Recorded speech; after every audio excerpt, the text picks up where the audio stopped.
Hello and welcome back to Xpwaste, where I bet you didn't know that Vorkath has 3 legs. I'm Michael.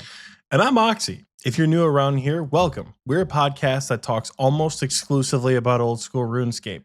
If you're looking for RuneScape content, you're in the right place. Sometimes we get off on tangents. We just had a bingo and I just maxed my account. So we're probably going to be talking about nothing game update related because there's actually a lot of cool stuff happening right now. Probably just going to yap, but you're in the right place. Oh, God. If you're not new around here, and if you live in the United States of America, look me in the eyes and open your ear holes, brother. We gotta have a conversation. Trump won the election somehow. Over the next 4 years, you have a lot of work to do. You got a lot of work to do to undo and fight back against what has been promised will happen. If you're on the same side that I am on, if you are a liberal guy listening to the show, because I think our demographics are like 97% male or something like that, and you live in the United States, you have a duty to the people in your lives to ironically make America not suck, right? We have a lot of work to do. You know, we have the rights of queer people to protect. We have women's rights to protect. And this one I feel like should hit home for a lot of people listening because you guys have mothers, sisters, wives, and daughters. You have women's rights to protect, bodily autonomy and all that. The economy is going to be rough. The environment is going to be rough. Here's my advice to you. If you're listening to me right now and you feel the same way I do, pick a front and fight on it, right? Yes, everybody who is in our minded space kind of feels the same way about everything. But it's not feasible to ask a soldier to fight on different fronts on different parts of the world, right? You can't be in two places at once. You can't dedicate all of your energy to all of these causes at the exact same time. You can support everything. You can advocate for everything. But for the sake of your well-being over the next 4 years, pick one thing and focus on it. If it's environment, you're going to be the eco guy. Go for it. Be the eco guy. Obviously, you still support women's rights. Obviously, you still support trans rights and the ending of a genocide. But your mission is to help the environment, right? Find something and hone in on it because you can still, there's nothing wrong with picking the thing that you are advocating for because you still support everything. If you're listening to this show and you are not on my side of the aisle, if you voted for Mr. Trump here to be our 47th, 48th, whatever it is, president of the United States, you have a lot of lessons to learn over the next 4 years. I want you to pay attention to the economy, and I want you to pay attention to the relationships that you have, particularly with the women in your life, right? I want you to pay attention to your friendships for your friends who voted for Kamala Harris when you voted for Donald Trump, because you have a lot to learn about relationships. You have a lot to learn about how the economy works on some levels, and you have a lot to learn about the differences between differing political views and differing moral values, right? There will be no virtue signaling over the next 4 years, and we have a lot of work to do. We've had our time to be sad about it. The election night came. It was a quiet evening in the bingo VCs on Tuesday. Let me tell you, the minute Pennsylvania won at 2:30 in the morning, my team called it a night. Then we went to bed. But I'll tell you this, the time to be sad is long over. By the time you're hearing this, it's been a week and a half. We're already behind schedule and we got a lot of shit to do. With that intro out of the way, and if you're European, Australian, Canadian, whatever, I'll tell you this as a piece of advice. Please don't over meme the United States in the next 4 years. It's a little fun. I was just talking about it with a couple of my buddies earlier. If you're not from the US, watching Trump speak is kind of funny because, like, wow, this guy's an idiot. We're going to be a borderline fascist nation here very soon. So get the memes in and then see if you can find some way to help folks in the US. Just consider it for a little while. Yeah, cool. That is my political rant that I needed to have over to start this episode. If you disagree with me, cool. Tell me about it. Don't care. Not that I don't care about your opinion, but like I don't care that people disagree. Tell me about it in the Xpwaste chat or leave a shitty comment in our community question section. I'll read it out next week. Can't wait for that one. Michael, my friend, how has your week been? Well, I think this entire episode is going to be about like our this whole weeks. episode is going to be our weeks, pretty much. Yeah. So I did have one like kind of cool thing related to Xpwaste I did want to talk about very briefly. So Oxie and I have decided to expand the Patreon a little bit. We recently found out that Patreon offers merch on a quarterly basis. To basically, it's included in your membership. So if you stay on in the Patreon in that tier for 3 months consecutively, at the end of that 3 months, they'll send you whatever is scheduled for that quarter. It does it like for your quarter essentially. So we've opened up a new tier. It's live right now. We've affectionately named it the Jad tier. So in terms of nomenclature, Oxy rejected the Charlie the Tramp tier. You're goddamn right I did. Oh my god. So we put up the Jad tier. And so if you'd like to subscribe, that will be the main benefit. You still have all the benefits that from Wise Old Man up, you're still going to get a shout out. Your names will be read out loud every week, just like the KBD tier. But the cool thing about that one is you get the merch. The other thing that I want to talk about with Patreon is we're also running a little special for the month of November.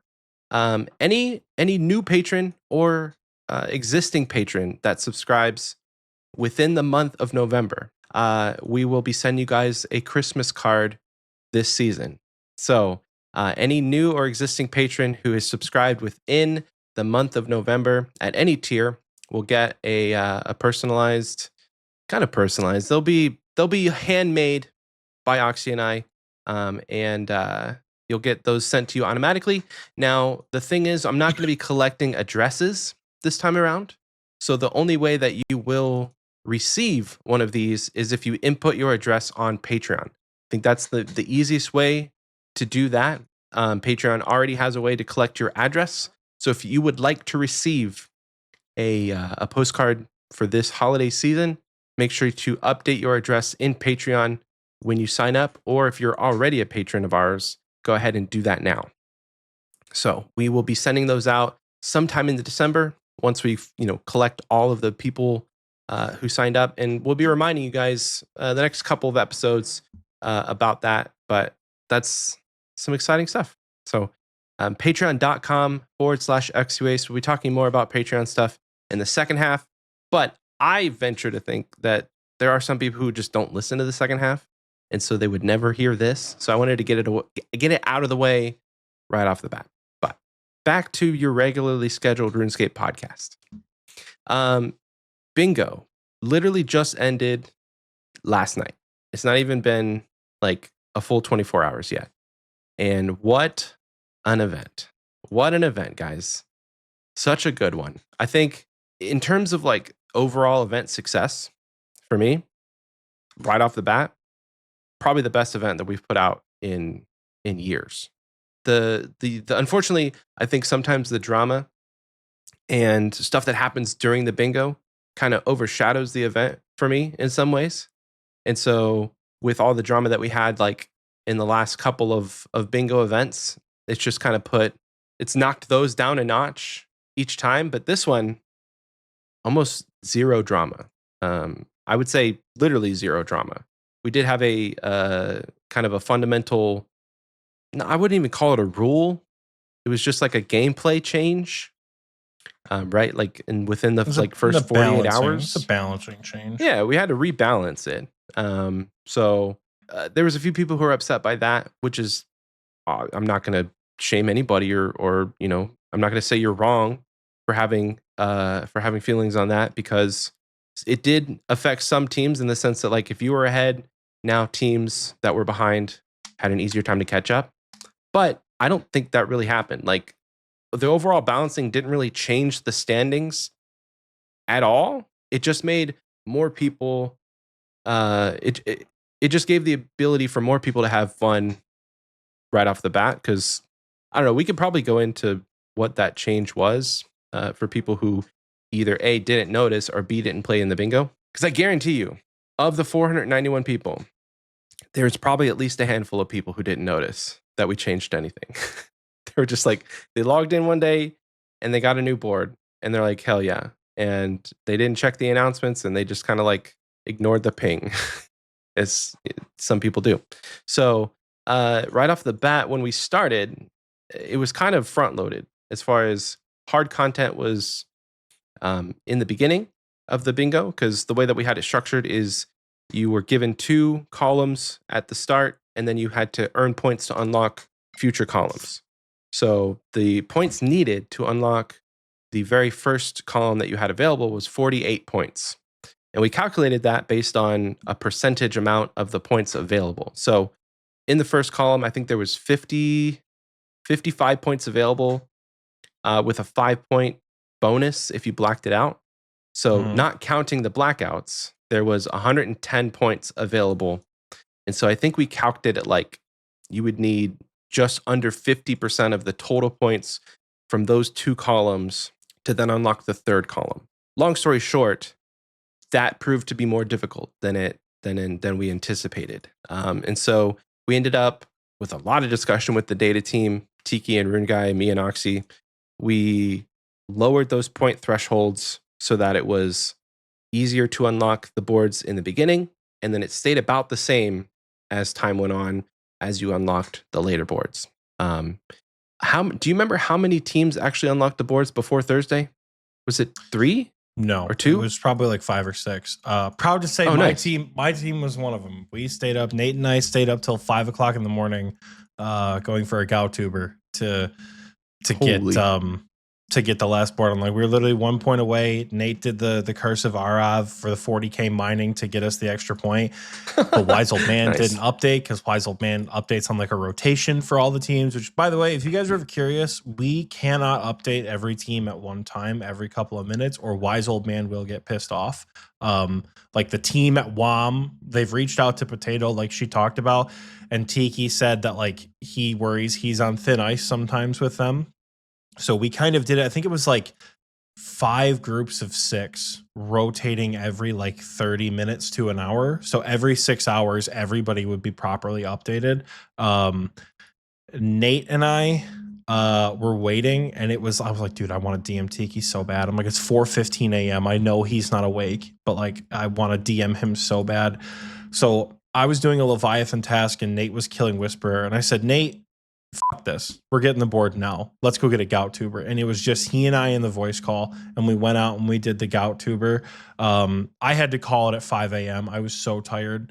I was sitting in my chair like this. I had a shirt draped over me as a blanket, just sort of sitting like this, falling asleep, because the rhythm of the chopping sound with the attacking it was like a lullaby, you know, because everything's on that tick system. It was a nice little consistent lullaby. And then I would hear like ba-ding, and I would spring awake and go, it was a gem rock every time. So like at 5 a.m., I'm like, Nate, I think I'm dying. I need to go to bed. He's like, all right, brother, good night. Because he's 2 hours behind me. I laid in bed at 5 a.m. 5:02, got a notification on my phone. Nate got a Gout tuber the second I left. And we opened up the board right before the Mercy rule unlock. So I think, I don't know, maybe like 5 to 7 teams had it fully unlocked by Thursday with the new points. So right on. Out of 30, I'd say that was pretty a pretty big achievement. It was a lot less than what we thought was going to have the board open by Thursday. I'll tell you that. I feel like we balanced this one pretty well. Yeah. So another notable thing that happened is we didn't have a single team black out this board for the first time. Bruh, a couple of teams tried their damnedest. They tried hard. Let me tell you, a couple of teams got so close that I was sweating towards the end. I'm like, bruh, Ibu and Hunchy about to black out this board. I wouldn't even say close. Like, of this, you need 600 points to black it out, right? I think we ended at team. They were just over half of the amount of points needed to black it out. So to me, that's not as close as it could have been. Bro, they had 88 of the 100 tiles done. I mean, that's crazy. Fair. If you're looking at number of tiles, yeah. But then I guess it's a little bit different when you think about they had what, 347 of the 600 points? No, they had like 400 and something points, I'm pretty sure. Oh, was it 400? Okay. So it was over half. Just like, because my team finished with 340, I think. We got a Mystic Row bottom from Callisto, and that was the last tile we submitted. We got the last day RNG was stupid. We did Callisto, we got the row bottom. Jack got our Voidwaker piece, so we were one Voidwaker piece away from getting it done. We went to Venenatis, probably lost 25 to 30 mil collectively from getting PK'd. And so, you know what? We're not doing this anymore. We went to Corp, Toilet pulled a Holy Elixir pretty early on. And we're like, oh, dude, the Spirit Shield's like the way more common thing to get. This is easy. We're going to get the Corp tile done. 2 hours at Corp. We got nothing, but we got to spend the day all hanging out. So we had the opportunity to get like a 28-point swing at the very end of bingo, and we just couldn't do it. Damn. But, was that your path to the podium, as you so graciously put? So Michael was getting annoyed with me because on Friday he said in his, and I could tell the way he was saying it too. I had it in my head. I could hear him saying it. And for some reason it was just pissing me off. Michael has a gentle dad voice that he uses. He's a gentle parent and he has a very gentle parenting voice. So whenever he's telling me to do something, I know he's never like, Oxie, get your big ass in there and get something done. It's always like, Oxie, you know, it's always more important to do admin work than it is to play bingo. Oxie, remember we got to check team screenshots. I was fucking mauling in VC and I couldn't explain why. So on Friday, Michael's like, we should validate like the top 5 teams, make sure it's all good. You know, admin work comes before gameplay. And I was like, Michael, I'm in 6th place and I have a shot to get up to 3rd place. I'm not spending the last day of bingo validating 400,000 screenshots. You can do it or the captains can do it. And I said, like, I have a path to the podium. At the time, I believe the path included a Burning Claw, an Echo Crystal, a Dragon Warhammer, some raid uniques from Purple Walk-In. What else did we need at the time? We needed a Sarachnis Cudgel. We needed a Rune Dragon unique. And then we could start honing in on different tiles, right? This was like the 60-point swing that we needed. My team went about 6,000 KC dry, never got a Dragon Warhammer. Oh. As a team. We had one guy, Clay, he did like 3,300 KC himself. Didn't see a Dragon Warhammer. Smokes. It was bad. Echo Crystal, we did the research, Michael. We sat in VC, you and I, to figure out Coliseum uniques that night with Tiki, remember? Yeah. My team, between Noah and Hal, they probably did about 25 souls, didn't even see one. And then all the other people doing Coliseum waves for uniques. My team, honest to God, probably 12-ish Sunfire pieces, 0 Echo Crystals. Oh my gosh. It was so bad. And it was crazy because we got spooned Bandos boots and a Black Tourmaline core. Oh, damn. So we were an Echo Crystal away. Theoretically, the easiest drop to get on that tile. Couldn't get it. We killed 6,000 shamans, never got a hammer. What else? You figure we didn't do as many rune dragons. We just didn't see anything from rune dragons. It took us, Zero did an entire Hydra task in a day. He did like 160 Hydra, didn't see a leather. Oh. Then later that night, I came into Hydra and got a 1 KC Hydra unique. I got the 1 KC Hydra leather for the tile, which was also part of our path to the podium. We needed a Hydra leather, and we also needed an Infernal Cape. Those would have put us up to the top of the standing. I did not get my team an Infernal Cape, and to split on that Fang, I do apologize. That was on me. That will never happen again. If that tile ever returns, there will never be a question of whether or not Oxie can do the Inferno. Michael, it was He's horrible. going to start saving now. It's wave. Shut the fuck up. I posted my death screenshot and Rune Guy responded with, when your credit card declines. Man, I hate this community. No, dude. Wave 63, it's a terrible spawn. I got so facing south, right? I got the Ranger to my left. I got a blob to my right. The meleeers coming at me. I got another blob up here and the Major's corner trap behind. There's only one solution. Got to get the one tick alternate going. We're one tick alternating. We're killing the Ranger. We run around to the other side of the pillar, keeping the one tick going. We're machine gunning the meleeer. Then we're killing the blob. Then we run over and we kill the other blob. We're still one ticking the whole fucking time. We took like 7 points of damage the whole wave. It was an absolute masterclass in Inferno performance. One of the best waves I've ever done in my entire life. It's just me and the Major. So I said, go ahead, bring them all back. See if I give a shit. I need health anyway. Bring them all back. Killing the Major. I lazy flick a tick too early on wave 63 and turn my prayer off when the Major lights up. So when the Major lights up, the damage rolls. Took a 54 to the face and died on a wave 63. Threw my headset off onto my couch and fell on the floor. It's about 1 o'clock in the morning. And it's the most defeated I have felt in the Inferno since 2022. I posted a screenshot. I'm like, you guys, I'm sorry. I don't think we're getting that tile done.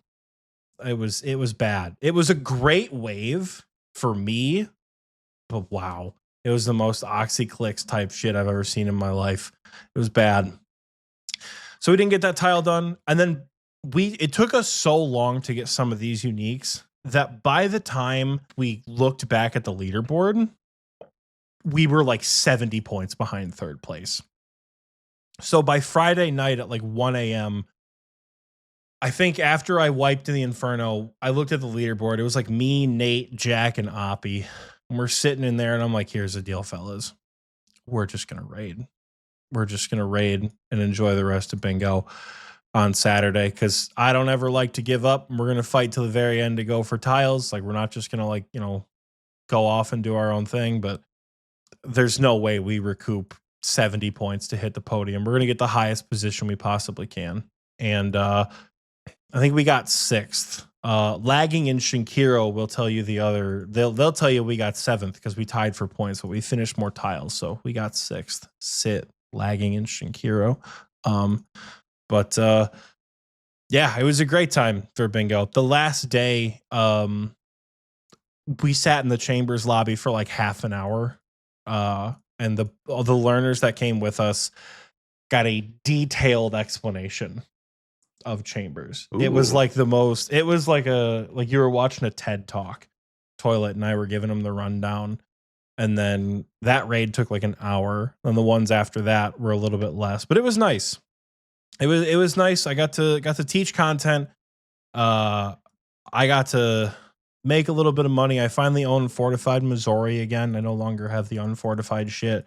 And for the first time in like a year, I actually enjoyed myself playing RuneScape. Let's go. It was spectacular. Oh yeah, I also got a Dexlet that I stole from Jack, which I was mauling about. Not the omelet, cool. I got the mom I threw up pet and his weird ass arms and his puffed out chest. But I took a Dex from Jack, and Jack has needed a Dex for years. And I was so pissed. I got all in my inventory. I went, ooh, omelet, that's fun. And Jack goes, Oxy, you took my Dex. And I went, you gotta be kidding. Oh no. It could have been any other purple. I would have been okay with an arcane lit. You could have been any other purple. And it had to be a Dex. But sniped it. Yeah. Overall though, I'm very happy with this bingo. Getting to do it with a max cape, and not having to skill or feel like I am wasting time, immaculate. Right now, I was tutorial skipping for a Zuck task on the last day. It's like, what if we throw a last minute Hail Mary in the pit? I have a Hydra task in storage, and I have an Araxite task currently running. So my 2 favorite Slayer bosses I get to do, finally. Araxor is great content, by the way. I recommend you go for an Araxite task on your main, though honestly, you're not terribly far away on your iron. And just try it out, because Araxor is, holy shit, Araxor is fun. I was pissed going for that speed run time. I kept getting 116, 117. We needed a sub 115. Oh my God, it was so bad. We'd hit 2 big DPS hammers. we'd absolutely cram with the scythe. I'd miss one tick because I had to avoid poison. It'd be a 115.6. I was so pissed. I was mauling an Araxor. But I got to tell you, I could talk individual tile stories from my team all day long. I had a blast this bingo. And honestly, I don't think that we had a lot of drama, if I'm being entirely honest. We had a little bit of memery happen after the QOL change, but none of it was as malicious as like Springo or Skill Tree Bingo. And then like we had like one other incident that was handled like fairly quickly, and it was just like, we had a lot of good questions from captains. I think overall this bingo was very drama free, and even the people who were like, bruh, like this rule change feels really bad, they still came to me at the end of the week and were like, got a level with you, that bingo fucking ruled. Like my team had a blast.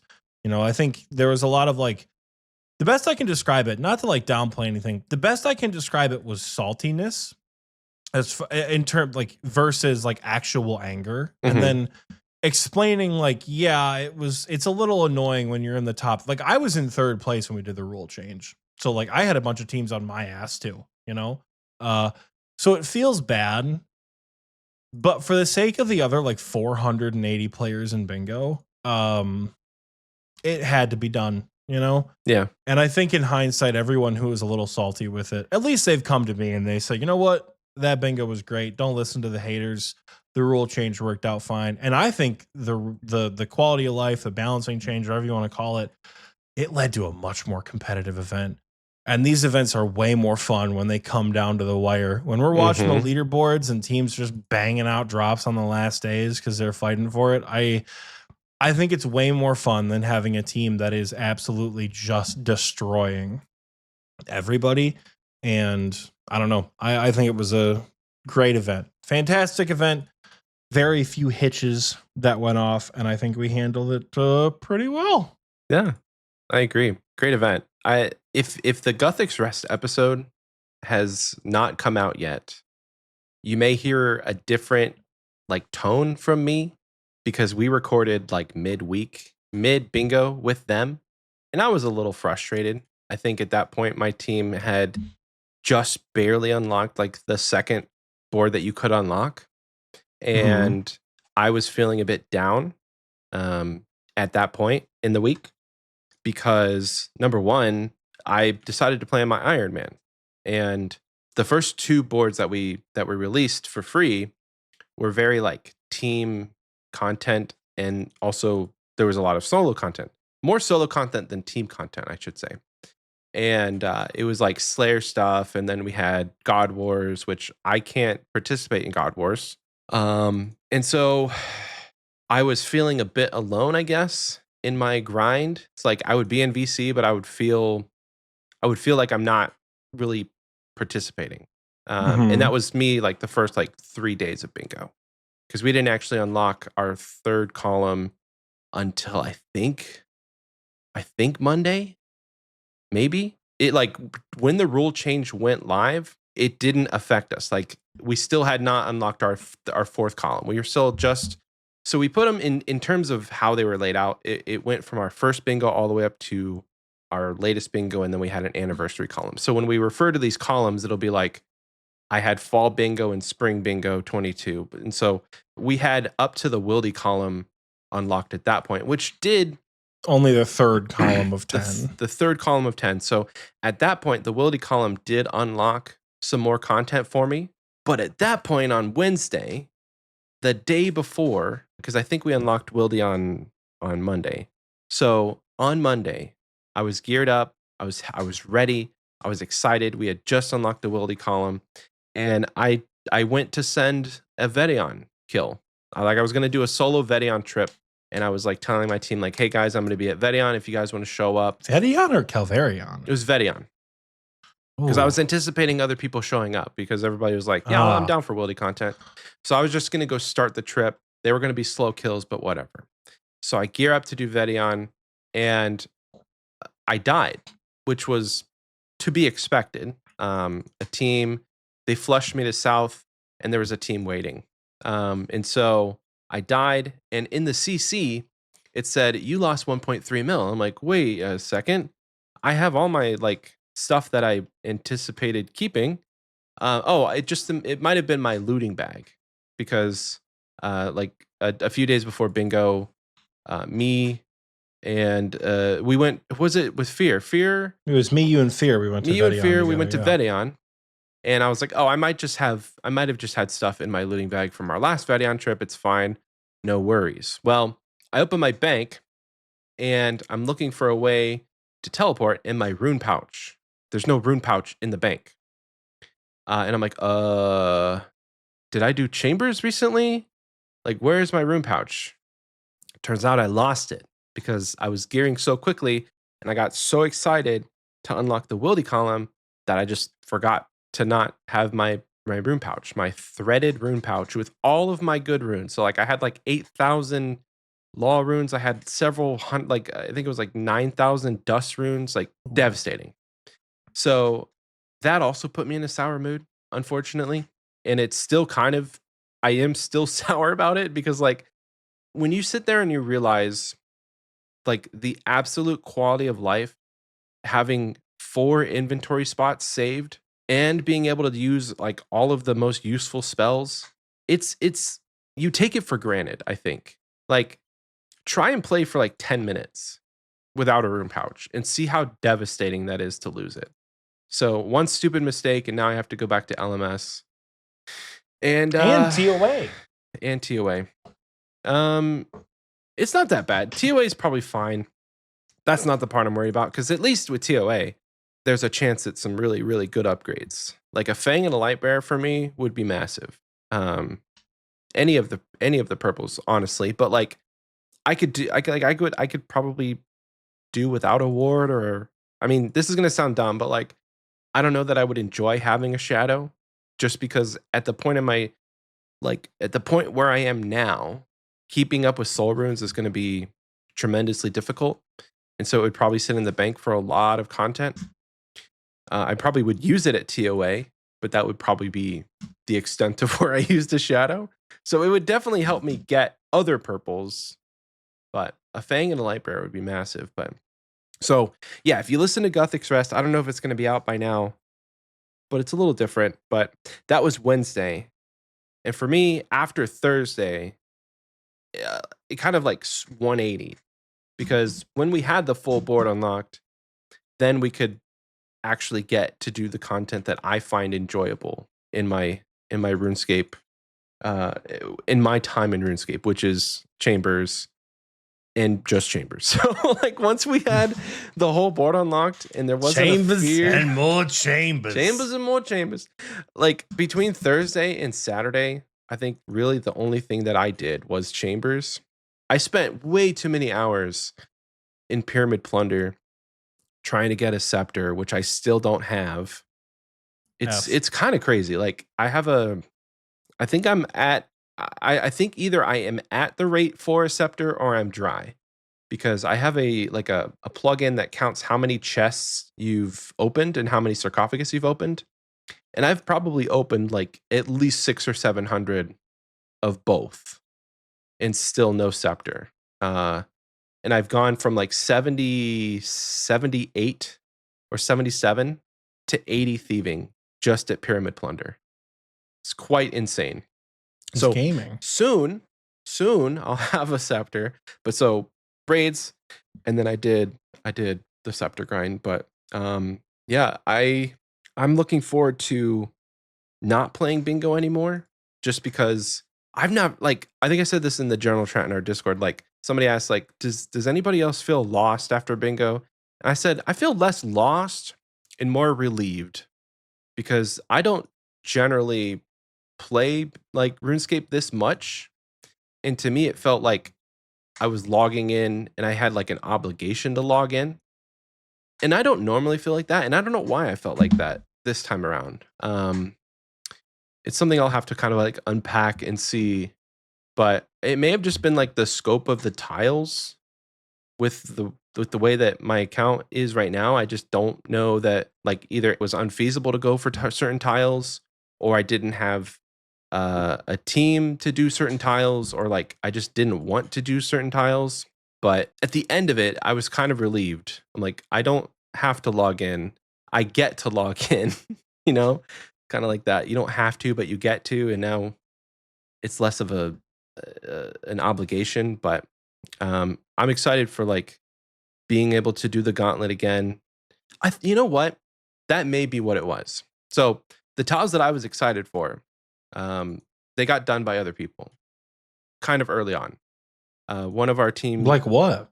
Greg, pulled a enhanced weapon seed from the gauntlet like on Wednesday or Thursday or something, maybe even Tuesday, like really early.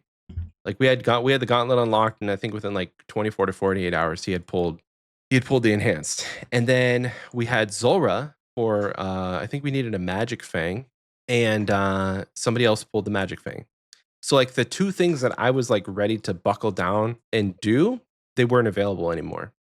And after I lost my room pouch, I just didn't have the motivation to do stuff that required the use of spells. Like I finally went and did a couple of Zulra where I had like all of my runes in my inventory and it was fine, but that was on Saturday.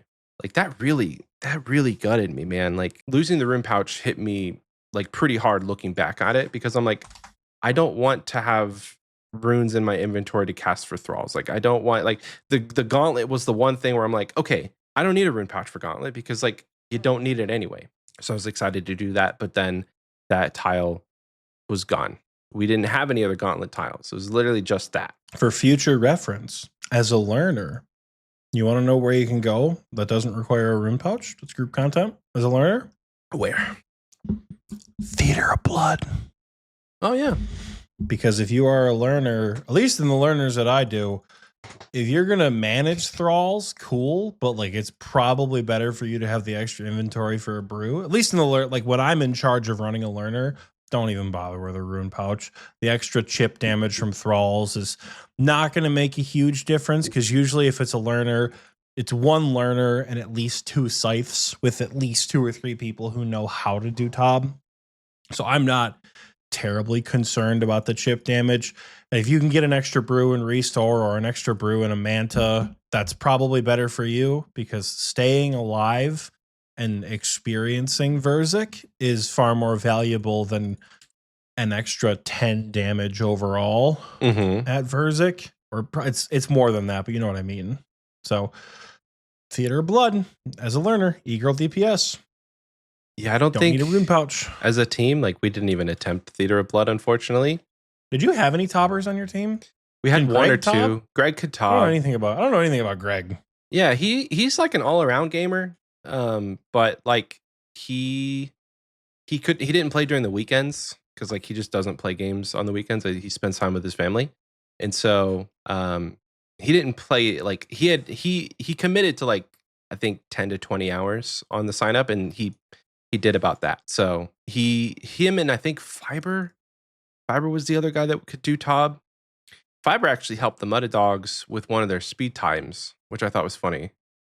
But we didn't attempt the Theater of Blood, which I'm fine with. Like all the negative stuff aside, all the doom and gloom aside, we had a lot of fun as a team.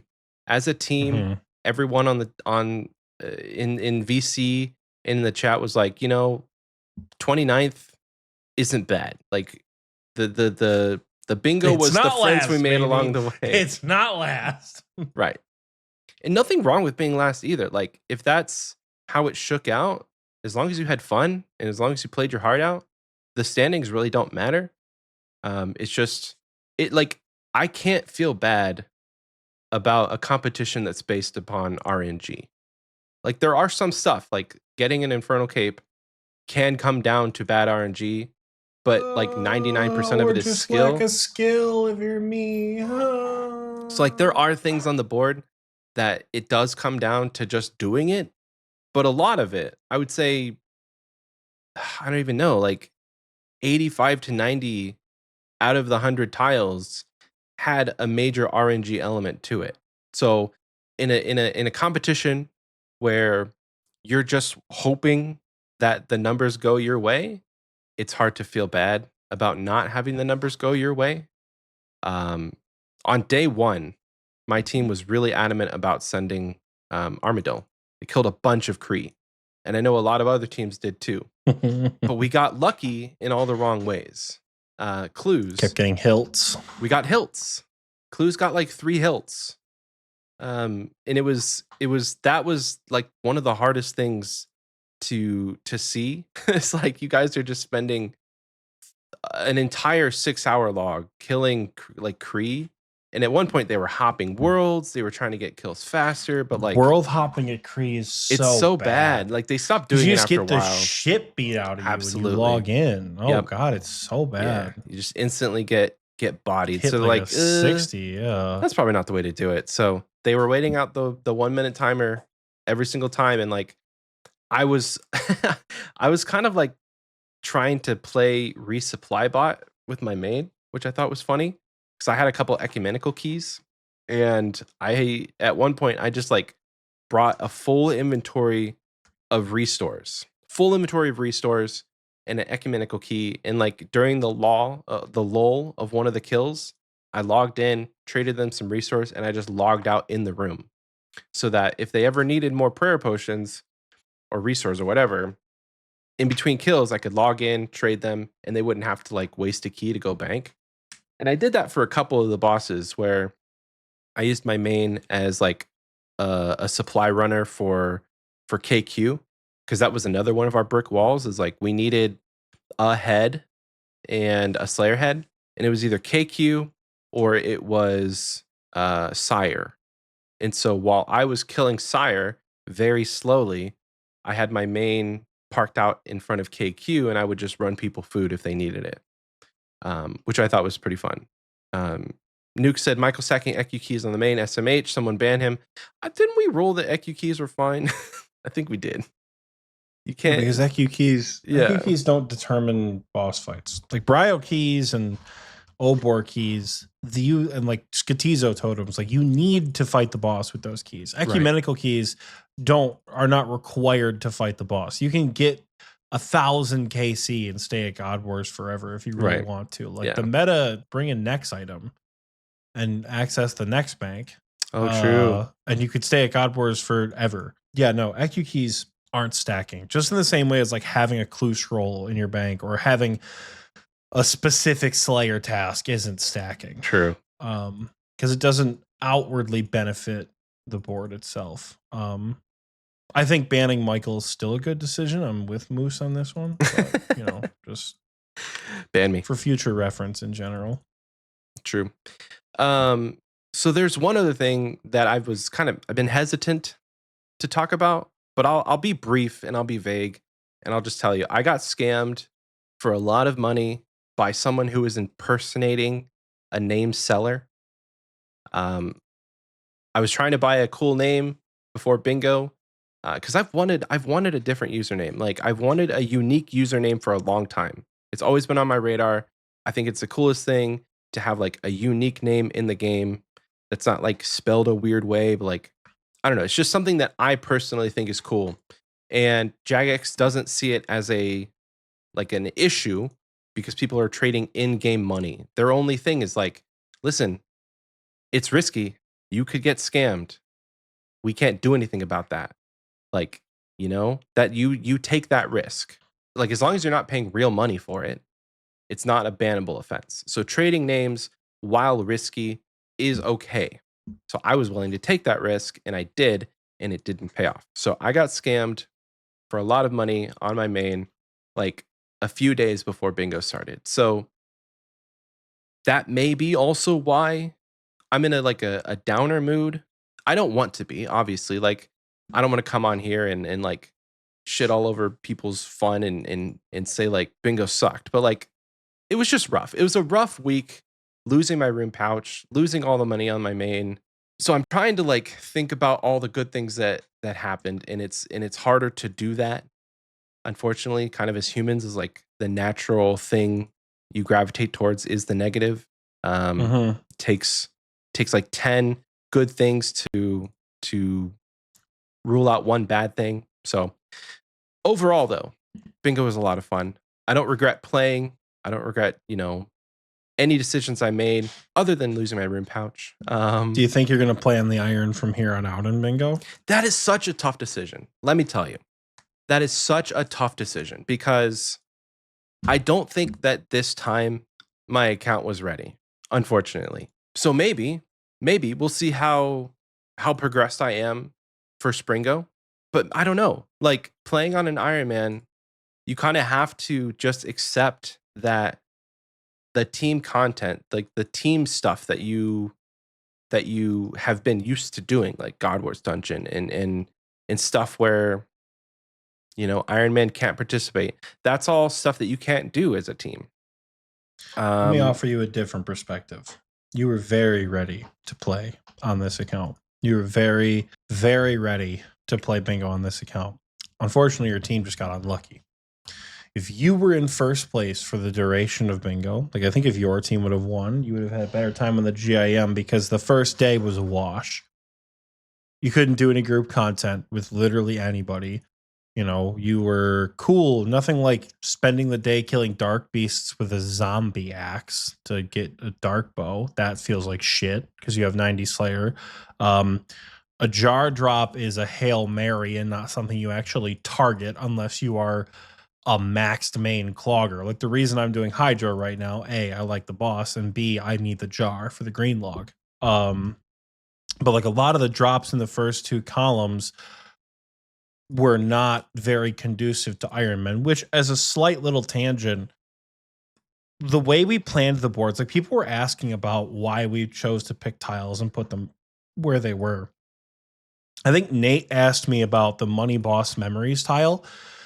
He said, was that tile designed to be a brick wall? And I said, no, that tile was designed to be thematic because we did the Money Boss weekend before Springo 23 and we thought Money Boss Memories would be fun. And he's like, oh, I thought it was supposed to be a brick wall. And I think that's where the disconnect came with Anniversary and the player base is to the player base. It looked like there was like a strategy element behind it. And like there kind of was, right? Like someone brought up that Zulrah was on multiple columns of the bingo. Mm-hmm. And as you progressively unlocked it, you kept having to do more and more Zulrah. And that was kind of the strategy that we wanted players to have, right? Like we didn't, for the sake of like an Iron Man who wanted to get a Tanzanite Fang, for example, we didn't want some main with a Shadow and a Harm Orb to come in and rip through Zulrah in the first day. Like you kind of have to go back to some of these bosses. Raids, Zulrah, skilling bosses, clues. So you have to keep coming back. But that kind of turned into like, damn, they're really going to make us wait to do this content. That feels kind of bad, which wasn't the intention. And a lot of the questions of like, well, why was this so late in the game? Why was this like the Void Waker is such a long grind? Why was the Void Waker so late in the game, right? The reason Void Waker was so late in the game is because the first time we put a Void Waker tile on the board was Skill Tree Bingo in fall of 2023. So we put it on the Skill Tree Bingo board. I think that we kind of miscommunicated that. Like a lot of the tiles that were on there, I think like every board had about 4 or 5 reused tiles that were ripped directly from old bingos, almost word for word, in an effort to like pay homage to some of this stuff, right? All of the columns are designed after the different bingo boards with Anniversary following the new color scheme that we were going for.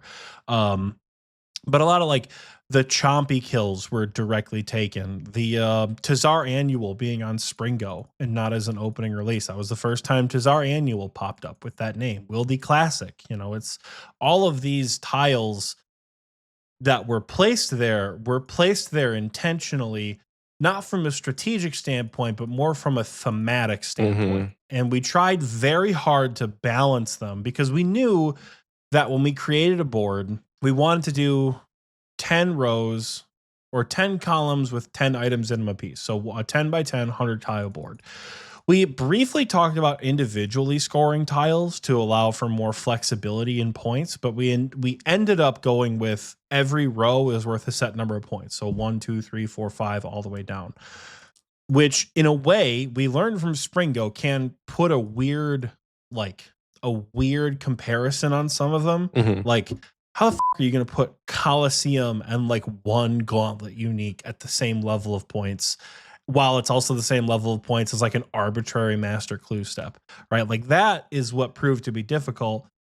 So when we did row by row, we kind of started at the bottom. We looked at the 10-point tiles and we said, what's considered 10? What's considered 9? What's considered 8?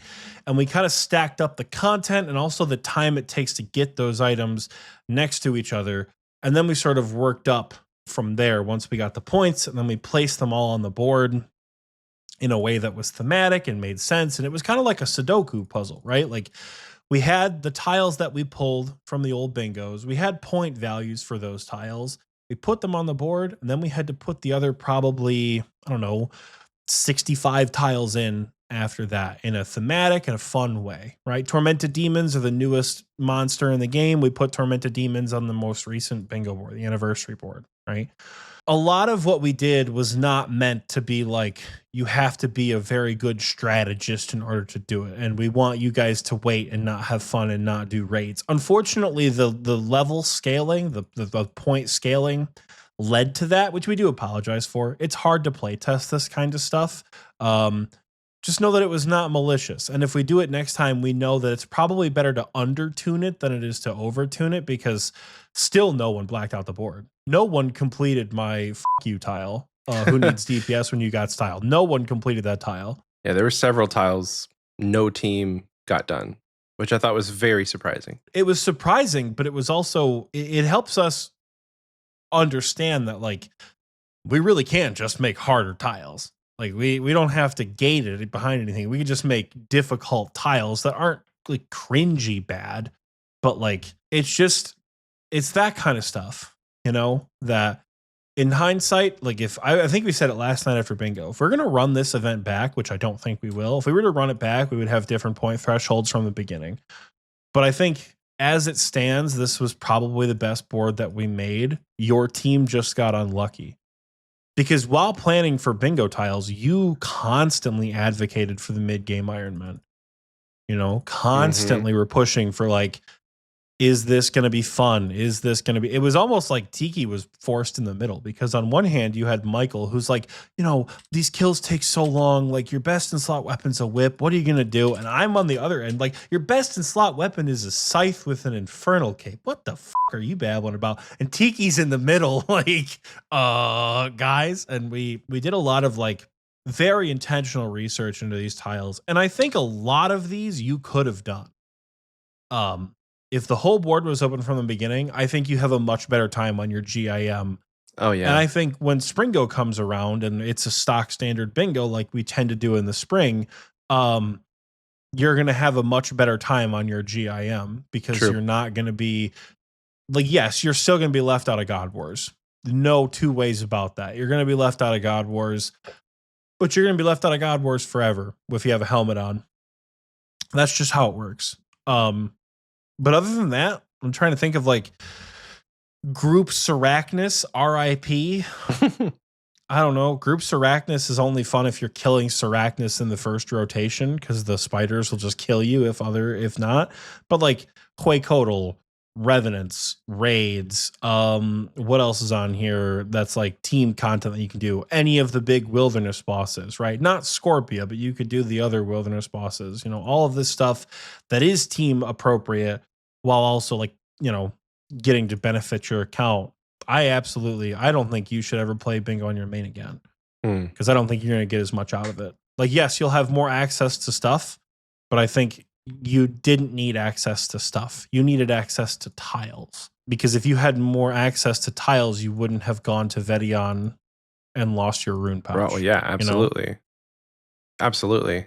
I think maybe for me, it was like realizing that bingo isn't about getting the stuff. Like, bingo isn't about completing the tiles.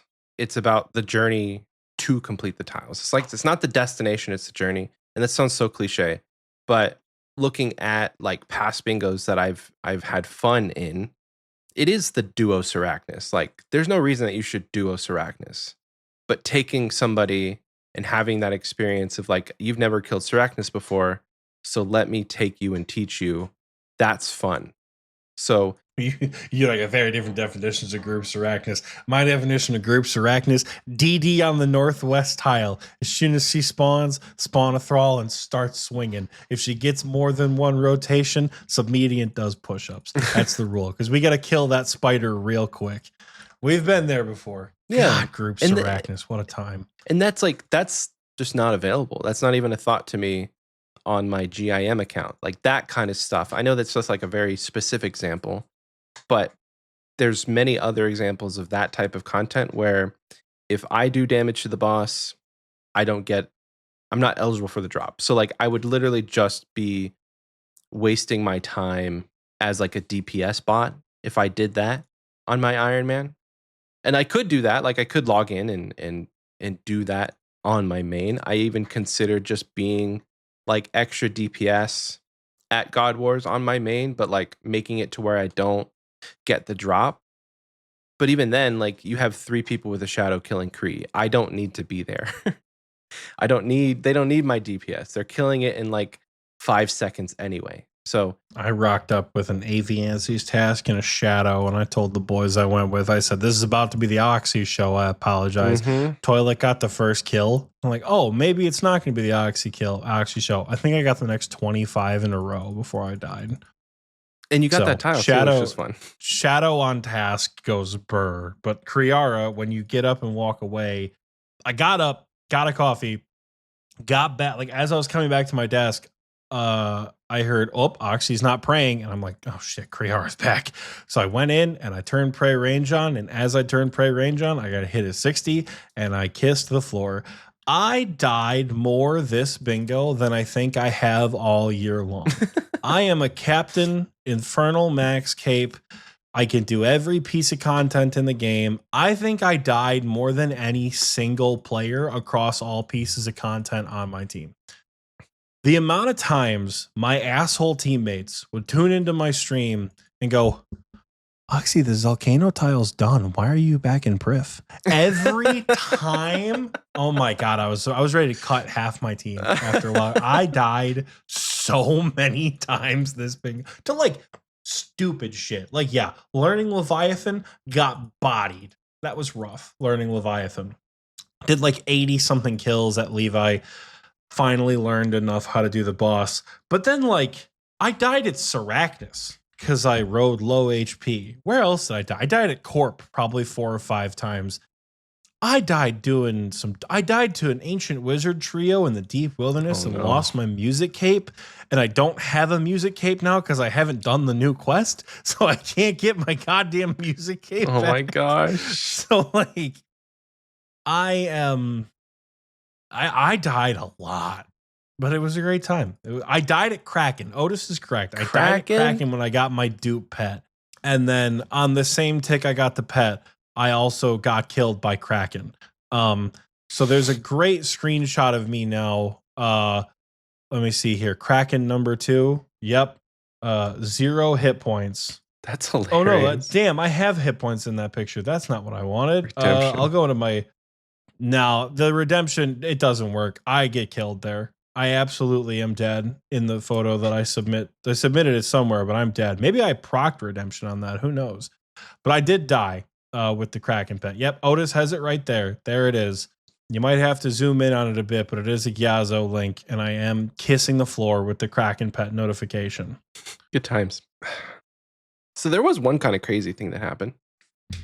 I think it was Saturday afternoon. My son was napping, luckily across the house. Like my office is like on the other side of the house from his room. And we're doing some chambers. We sent some learners at the beginning of the day, and I think it was me. Who was it? Was it me, Rich, and it was either Wes or Drum, White Light Wes or Drum TXT. And this one, I think I had died like twice. Maybe they all kind of run together, so the details don't matter. But I got a Dex. I finally got a Dex. 151 KC at Chambers. I pulled a Dex. My log is pretty crazy. I would say that as far as Iron Men go, I'm quite satisfied with my Chambers log. I'm still gonna go because I don't think like prayers is a reason to stop. My rest of my team still needs prayers, so like I got a couple more deck scrolls to get.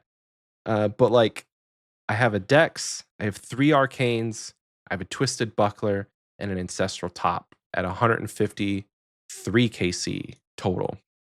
So I got the Grandmaster combat achievement at 150, and then the next KC I got the dex. One tick just like read that scroll. I think I posted it in our group chat, and they're like, Oxie's like, "Can I have the scroll?" I'm like, "It's gone." Well, we saw that you got a dex, and I'm like, oh, that's so exciting. Michael got a dex. That's great. Then I think Toilet was like, are you going to ask him for it? I'm like, holy shit, I am going to ask him for it. That's actually hysterical. So I immediately sent you that DM, and I just burst out laughing in my team chat. I'm like, he used that shit immediately. Like there was no chance. Oh yeah, absolutely. It's on there. And then I'm kind of like happy that I did this, but a couple of like about a month ago, I switched my prayers to where like you can reorder your prayer book. And so I put Eagle Eye down in the spot that like Rigor is normally. And so I had Eagle Eye in the spot where Rigor was so that I could like get my muscle memory uh down, and I wouldn't have done like a whole bunch of content like clicking Eagle Eye in the wrong spot. And so I recommend doing that. If you're an Iron Man, or even if you're a main account and you're saving up for a dex, just move Eagle Eye, and even like move Mystic Might down where Augury goes. Because 9 times out of 10, guaranteed you will probably spend more time clicking Augury and Rigor than you will Mystic Might and Eagle Eye. Hopefully. So just like build that muscle memory now instead of like waiting until you unlock those prayers, especially if you can. Because I don't know if you can reorder the prayers on mobile, but if you can, do it. I'm not calling anybody out specifically, but I've seen some people, they just like put their prayers in weird places. Don't get me wrong, you do you, boo boo, but like having your prayers not in the standard order, it would throw me off. So that you can do what you want with the prayer reorder, but the thing that you should do is you should move Eagle Eye in Mystic Might, because it's just kind of like an easy quality of life to get that muscle memory down.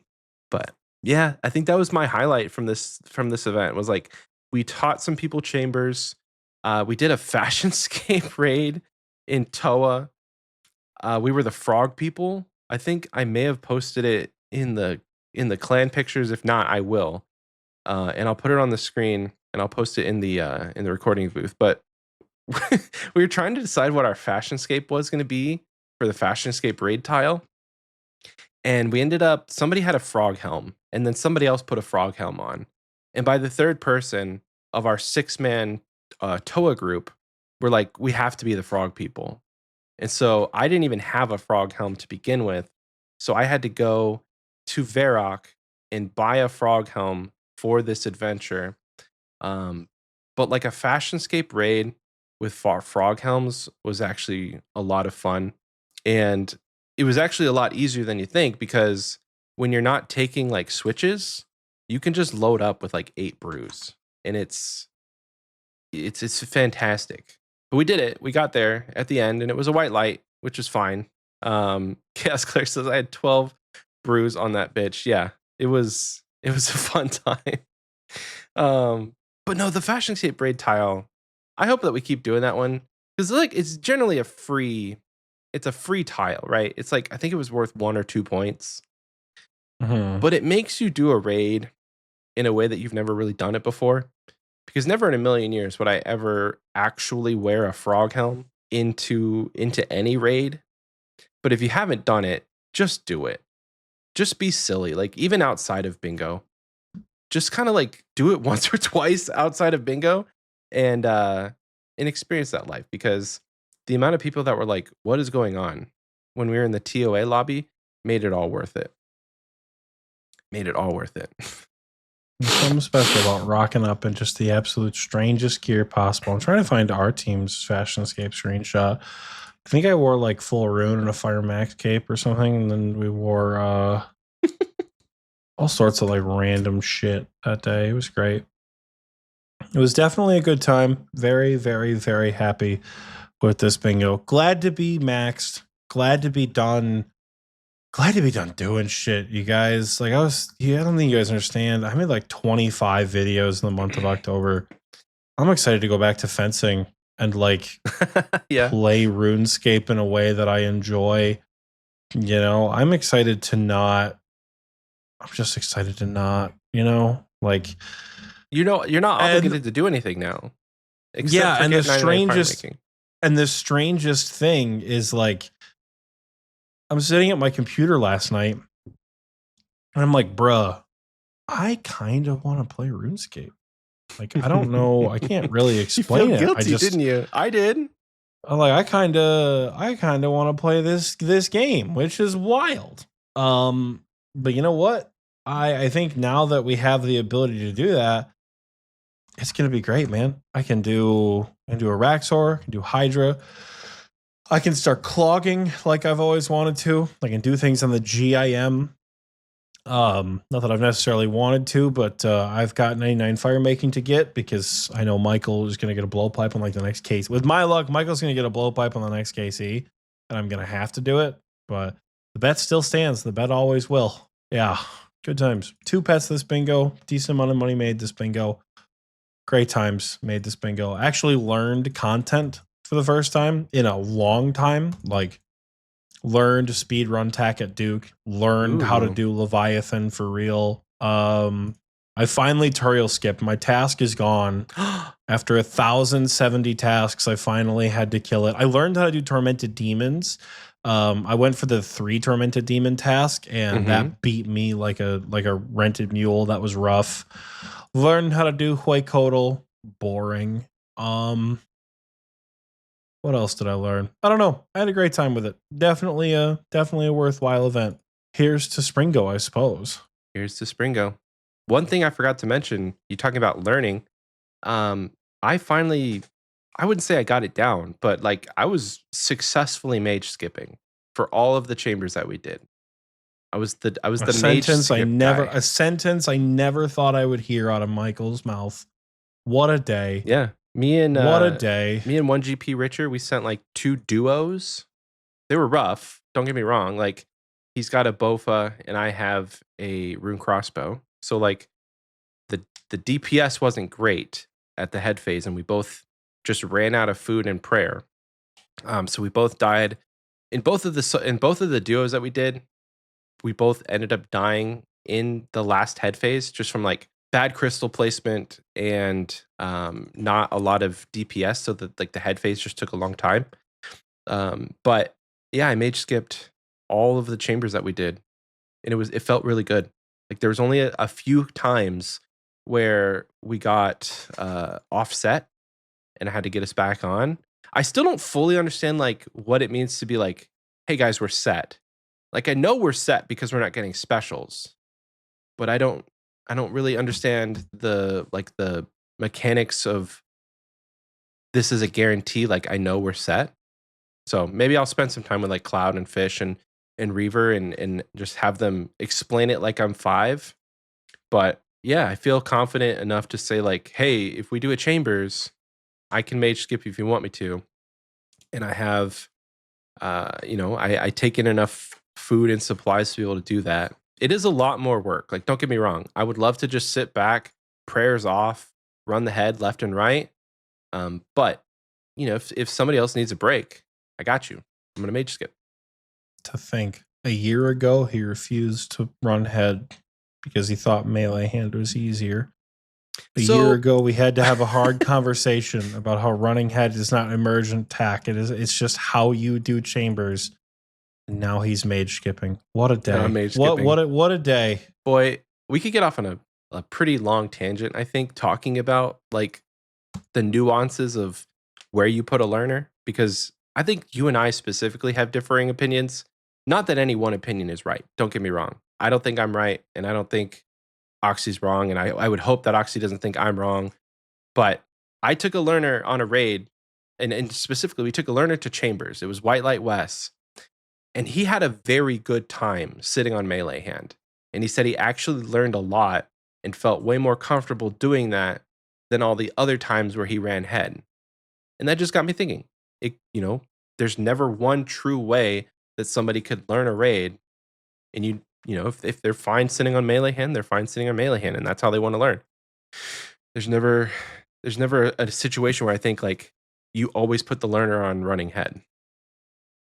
Put the learner on running head, because especially if it's for me, if it's just one learner, right, running head.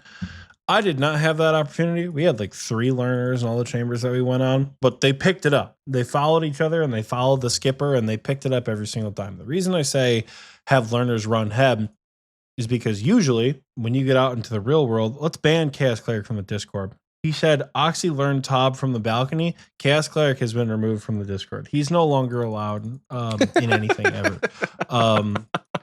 But when you're out in the wild doing chambers in Gen VC after bingo's over, almost everybody is going to put the Scythe and the Infernal Max Cape and the Torva on the melee hand, because the melee hand will die quicker, right? Running head is oftentimes a 0 damage encounter. First couple times you do it, yeah, you're going to get shit on. But after that, and you know this, after that, and you start to learn how to run head, you can just turn your overhead off, right? It's not a very difficult encounter. The other thing I don't like about sticking a learner on melee hand is you're still taking damage, and there's still a high likelihood that you're going to die, because you're still going to get acid, you're still going to get falling crystals, you're still going to get flame walled, you're still going to get prayer orbs, and you're still going to take autos, which, like, I was in a duo with Jack. I think we accidentally did a 5-room CM. Like, I think CM Ohm showed up. This Ohm was jadding us for 30 every single goddamn time it hit us off prayer. I've never seen regular Ohm hit that hard in my life. But like, as a learner, right? Yeah, you're taking a lot of brews into the encounter, but number one, as a raid team, we need the melee hand dead or dying by the time the mage hand is dead, especially on P3. Number two, if you get the rhythm down, if you move the 2 tiles and you don't take any damage, it allows a lot more versatility as a learner to go with other people. Because if you only learn melee hand, like if you show up with a whip and like a fighter torso, you're not going to beat Torva and a Scythe. And you're almost certainly not going to get that spot, right? Unless it's also like my best mage weapon is a warped scepter, in which case a shadow might be better for running head if you're going with a max main. I am just of the belief at this point that, like, do the hard thing first. And once you pick up on the hard thing, everything else is going to be a lot easier. So to that point, specifically do the hard thing first. I think doing the melee hand is the harder thing, because you're having to deal with all the damage. You're having to, every special that comes out could potentially go to you. You're still having to deal with like the orbs that are flying at you, switching your prayers. Like, okay, specifically for me, looking back, learning chambers, 99% of the problem with me not being good at chambers was like Jad hands. It was Jad hands, because I was so, like, once I learned to be like calm and like like I wasn't white knuckling my mouse and I could breathe during the encounter, I had a lot better time. And so if you are constantly just running head, you kind of lose out on the experience of like learning the actual mechanics that can make you nervous. So like, yeah, it's a grand old time. You're running left and right. You don't have your prayers on. But then what happens when the crystals start falling and you have to like switch your prayers? Or when you are on the melee hand and there's crystals under your feet? Like, those small mechanics will still trip you up if you only learned like the pillow princess role of running head. Really not that hard to run back and left and right. You know what I mean? The beauty of running head, though, is you get an idea, you're doing damage, you're staying alive, but you have to go sit on the melee hand anyway for 3 phases. The mage hand always dies first. So you still have to go to the melee hand. You still have to manage specials. You still have to do all those things. Portals, acid burn, all the little prayer orbs that come at you. All those things still have to happen.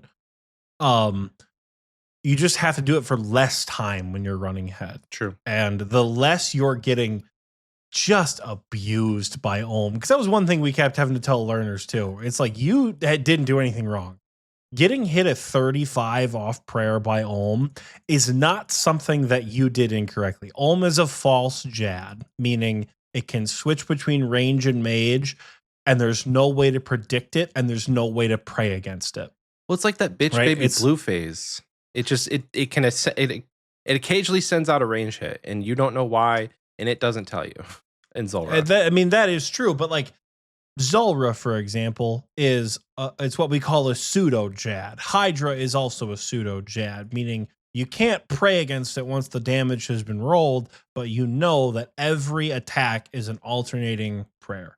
Every time, every attack is an alternating prayer. There's a true Jad, which is like Jad and Fazani's Nightmare, where like you see the animation, you pray against the animation, and then you take no or less damage. But like Ohm just beats the dog shit out of you.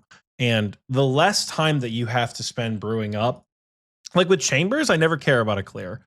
That's why I always do my Fashionscape raids in Chambers. We tried to do an 8-man Fashionscape raid many years ago at TOA, and we wiped, and we just didn't do that. So I always tell learners, die as many times as you want. We don't give a shit. We're not here for purples. We're here for a good time. That's true. There's nothing that you can do in a Chambers as a learner that is going to prevent us from completing the raid. Literally nothing you can do to prevent us from completing the raid. Whereas, like, if you step on the wrong tile and kill me in P1 Wardens because it's, you know, the range ball comes out from a Lidness and you're too close to me and we both get nuked for a 40 and you kill me in P1, that's going to be rough because now we're down a Tebow and a Shadow for the rest of the raid. True. So GLHF, dude, you could run across the other side of the room with portals and hit me for a 60. I'll die. I'll get right back into the bitch. And I want you to do the exact same thing. So Chambers, having had a lot of shitty Chambers teachers in my life, being a good Chambers teacher and just like, whatever, dude, just get out there. It's always been a high priority for me. I don't care. Show up, die a million times. I think at one point, my teammates, all the learners were all dead. They're like, we don't have any brews. And all the experienced Chambers folks were like, scavenge the bodies of your fallen comrades because there's 40 of them fuckers on the floor. So we just had we had the learners running around during head phase, picking up dead people's brews. That's hilarious. And trying to run back and forth. That's hilarious. But, yeah, I think it was great. I think Rich died. 1GP Richer, he died because he couldn't see the shadows on the ground because there were so many brews and restores just scattered about. We did a learner raid. We did a learner TOA with Two to Fly. We did not realize he had, if you go into low detail, there's an option to check off hide lower planes. He did not realize that option was checked off. We got into Akka and the floor was totally black.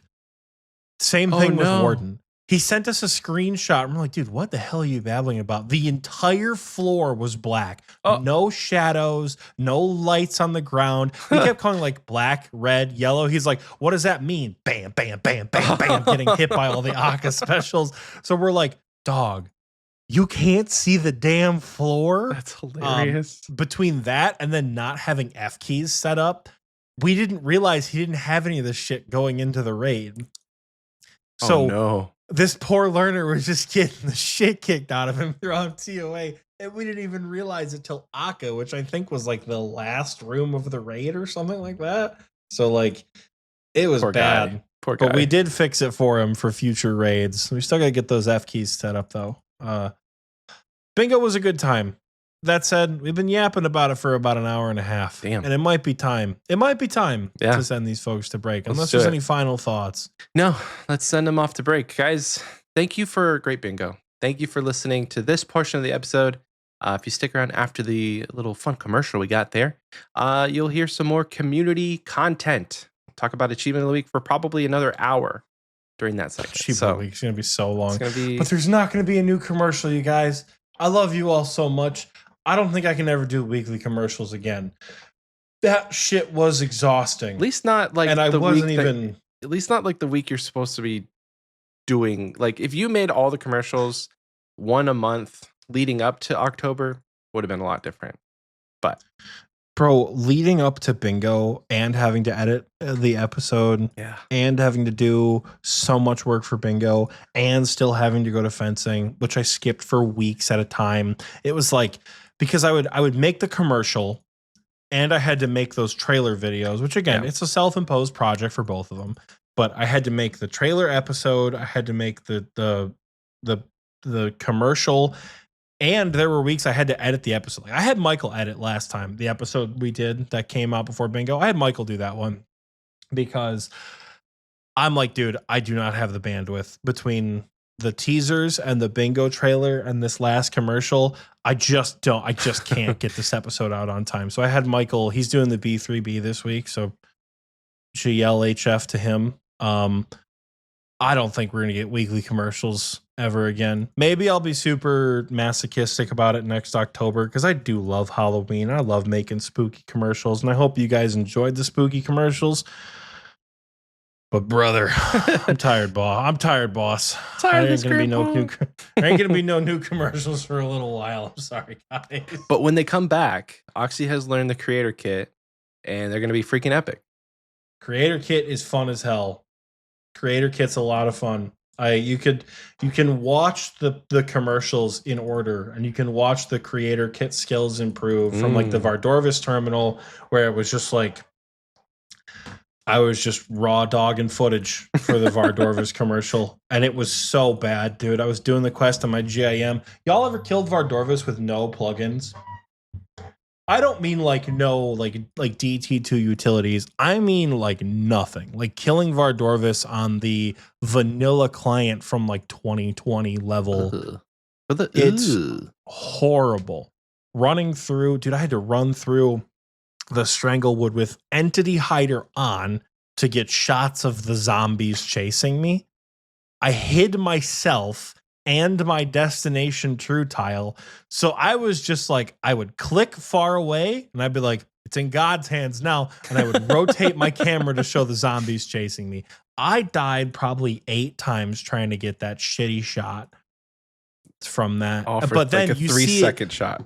It's great. But then you see it progress with Creator Kit, where like when I did it the next week with Seth, we had a chalkboard. And then when I did it, the next week for what we have the week after that, it was that was GPA. The Duke found footage. Well, that was the Vardorvis GPA. Even the shots of Vardorvis were Creator Kit, and they felt so much better because like I don't need to try to get a good angle while getting my ass kicked in the fight. True. I could just spawn Vardorvis, hide the actual Vardorvis, spawn Vardorvis that I want to like play with, and then put the animation codes in. And then you see it with the found footage, with the Majra walking in the background, which is one of my favorite shots.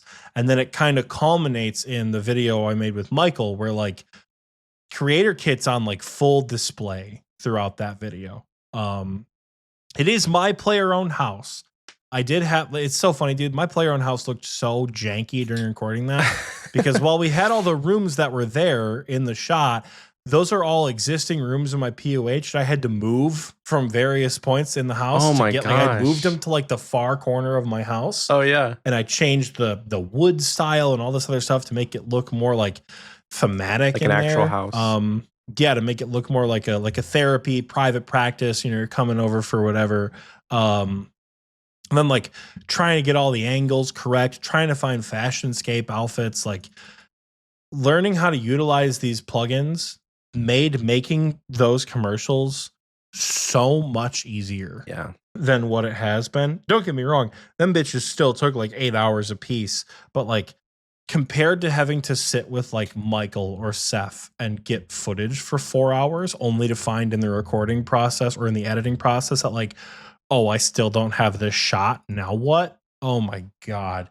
Game changing. So no new commercials. When a new commercial comes, hopefully it looks good. Yeah. Remember when we said we can yap? We just did. So we really can keep yapping. Let's just send them to break. Goodbye, everyone. We'll see you after this. Greetings. My name is not important. What is important is that I am a fur trader.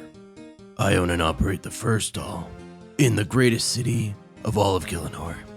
Ardugni.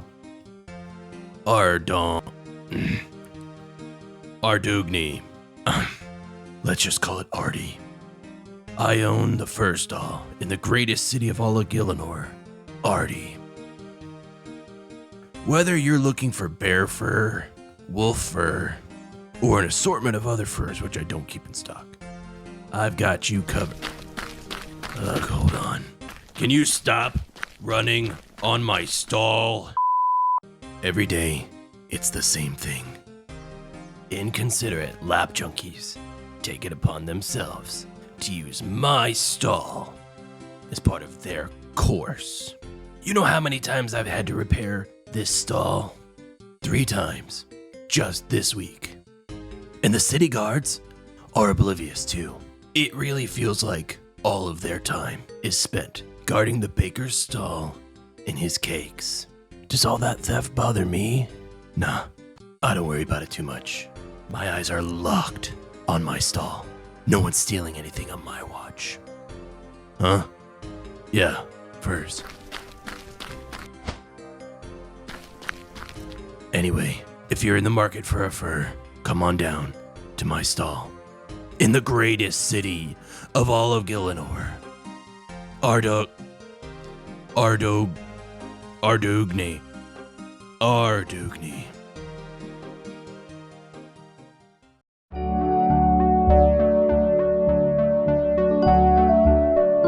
Welcome back. I hope you enjoyed that.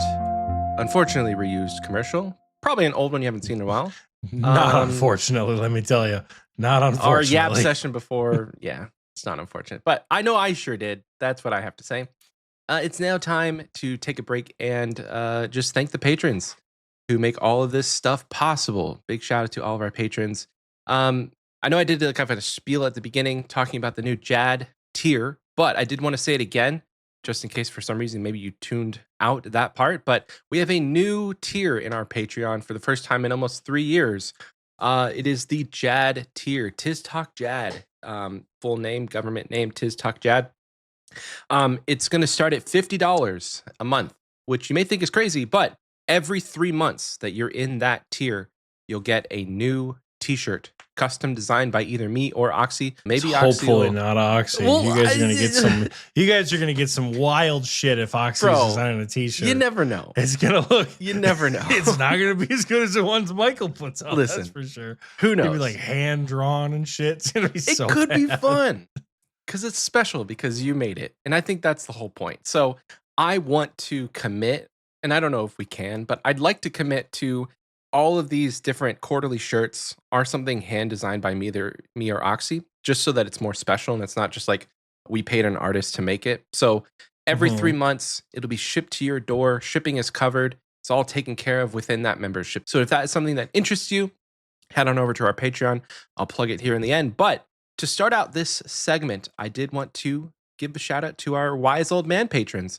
We have 2 new Wise Old Man patrons this week. We have Hucktua24 and Plasmatron. I think I'm saying that right. Plasmotron. What a sick name. Pretty bitchin' name, not gonna lie. Both of them, kind of. Hucktua, you're cooking there with something. I don't know. Anyway, shout out to both of you. Thank you so much for joining the Wise Old Man tier this week. You guys are amazing. And on the screen now is all of our current Wise Old Man patrons, listed alphabetically. Thank you, everyone. Thank you so much. You guys are amazing. Our Wise Old Man patrons are literally the backbone of what we do here on the show and the support that they provide through Patreon. It's amazing. They're half of the reason I joined the recording booth, because the other half is just Oxie. And we get to interact with all of you in the recording booth, and it's amazing. And I don't think the show would be what it is now. Oxie's got this face, like, what did you just say?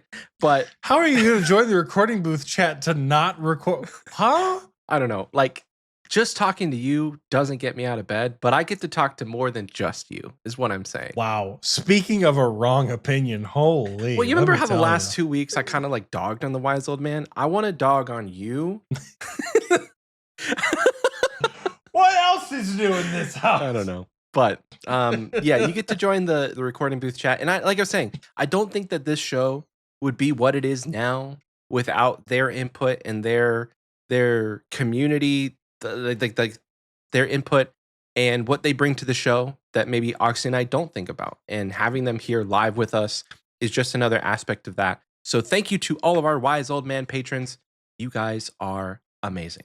Now, we'll take a second to thank all of our KBD patrons. These are not unlike the Wise Old Man patrons, where they are also hanging out with us in the booth, but instead of a little card on the screen, they're going to get a shout out by name. So, starting at the top, we have Bingo Cleric, Boston Sport 5, Brian M, Brooks 70, Oxie's dad, my dad, all of our dad, Cloud Kicker, Dicky Bird, Elite Oreo Dunker, Jack's Exhausted GIM. You can rest now, Jack. Damn right he's exhausted. You can rest now, You Jack. can rest now, Jack. It's okay. Lil Drakey, Michael's Secret Lover. Not so secret even Michael doesn't even know. What? I get a secret lover? Wow. Oh, look at that. Mixing things up a little. Okay. Crazy. Oxy's Personal Demonic Toy 666. Our third favorite Patreon supporter, Ralph. Run Metal 15, Rylithian, Soggy Waffles, Sparky Life, Swalcano's Benchwarmers. Hell yeah. The Big G Jordy, and Warbatroning. Thank you so much to all of our KBD patrons. In the coming days, weeks, whatever, maybe we'll add some new Jad folks to that list of personal shoutouts. But for now, you guys are the top dogs, and we thank you so much, muchos to each and every one of you for your support. If you would like to join our Patreon at any tier, you can do so by heading on over to patreon.com/Xpwaste. We have a lot of different tiers now. I think there's 5 of them, and all of them give you access to our Discord. We have some fun channels in the Discord that are specifically for patrons, and as you go up with those tiers, you get even more access. So join at whatever tier you'd like. If you'd like to join and support, the link will be in the description. Before we get into the community question, which is right up next, I did want to talk to you guys a little bit just for transparency's sake. I'll try and keep it brief. But the main reason that we are starting this new Jad tier is because I'm going to be taking over editing of the show while I'm unemployed. My funds are running low, if you could put it so delicately. What I got from the company has run out, and so I'm still looking for a job. And while I'm still unemployed, I'm going to be editing the show, and then once I have a job, everything goes back to normal. Oxie and I will go back and forth to, we'll switch off editing again. And so to kind of help with, being able to pay me as an editor, and also being able to keep some of those funds available for fun things that we like to do, we decided to open up this Jad tier as a way to kind of offset the extra money that we'll be leaving. Because like Oxie said, we spend a lot of money whenever we go and do like meetups, and we're going to be going to Runefest. And generally that's money that's spent on the community. I think at our last meetup we did in Michigan, we spent several $100s at the Best in Games place, like paying for go-karts and pizza and food and beer. And so we want to keep doing those fun things. If you're already paying to come out and see us deliberately, let's minimize the expenses, because a plane ticket is way more expensive than a fucking pizza. So we don't care. We'll buy food and beer for folks who show up to those kinds of events, but and not even in a complaining way, that expense just adds up. You're trying to feed 30 grown men. You have to spend a little bit of money, which again, we don't care. We're fine with. But going to Runefest, going to England, there are a lot of additional travel expenses beyond the train ticket, the plane ticket, and the Airbnb, right? And I personally would rather be at Runefest in a financially secure way and be able to contribute to the community, rather than being LOL, Xpwaste Europe kind of sucks because we don't have the ability to do anything for anybody. Right. But I don't know. That's kind of our reasoning behind it. So Yeah. we are doing a little bit more of a Patreon push. We think there's logic enough behind it, hopefully. Yeah. And if there's like, oh, there's no logic, this is dumb, let us know. So I mean, I think the shirts alone is a cool idea. Like we've wanted to do that merch tier for a long time. But you kind of have to adjust your I was gonna say monthly the pricing is tough. Yeah. Pricing is tough. Even at like the cheapest possible tier where we make like absolute like pennies on the dollar, like 50 cents for a shirt, it's like $30 or something. Like it's whatever it is. It's like it's more expensive than KBD and we make literally nothing. So Mhm. like finding a price point that isn't horribly egregious while also giving you guys something is kind of what hopefully it's the balance we've struck.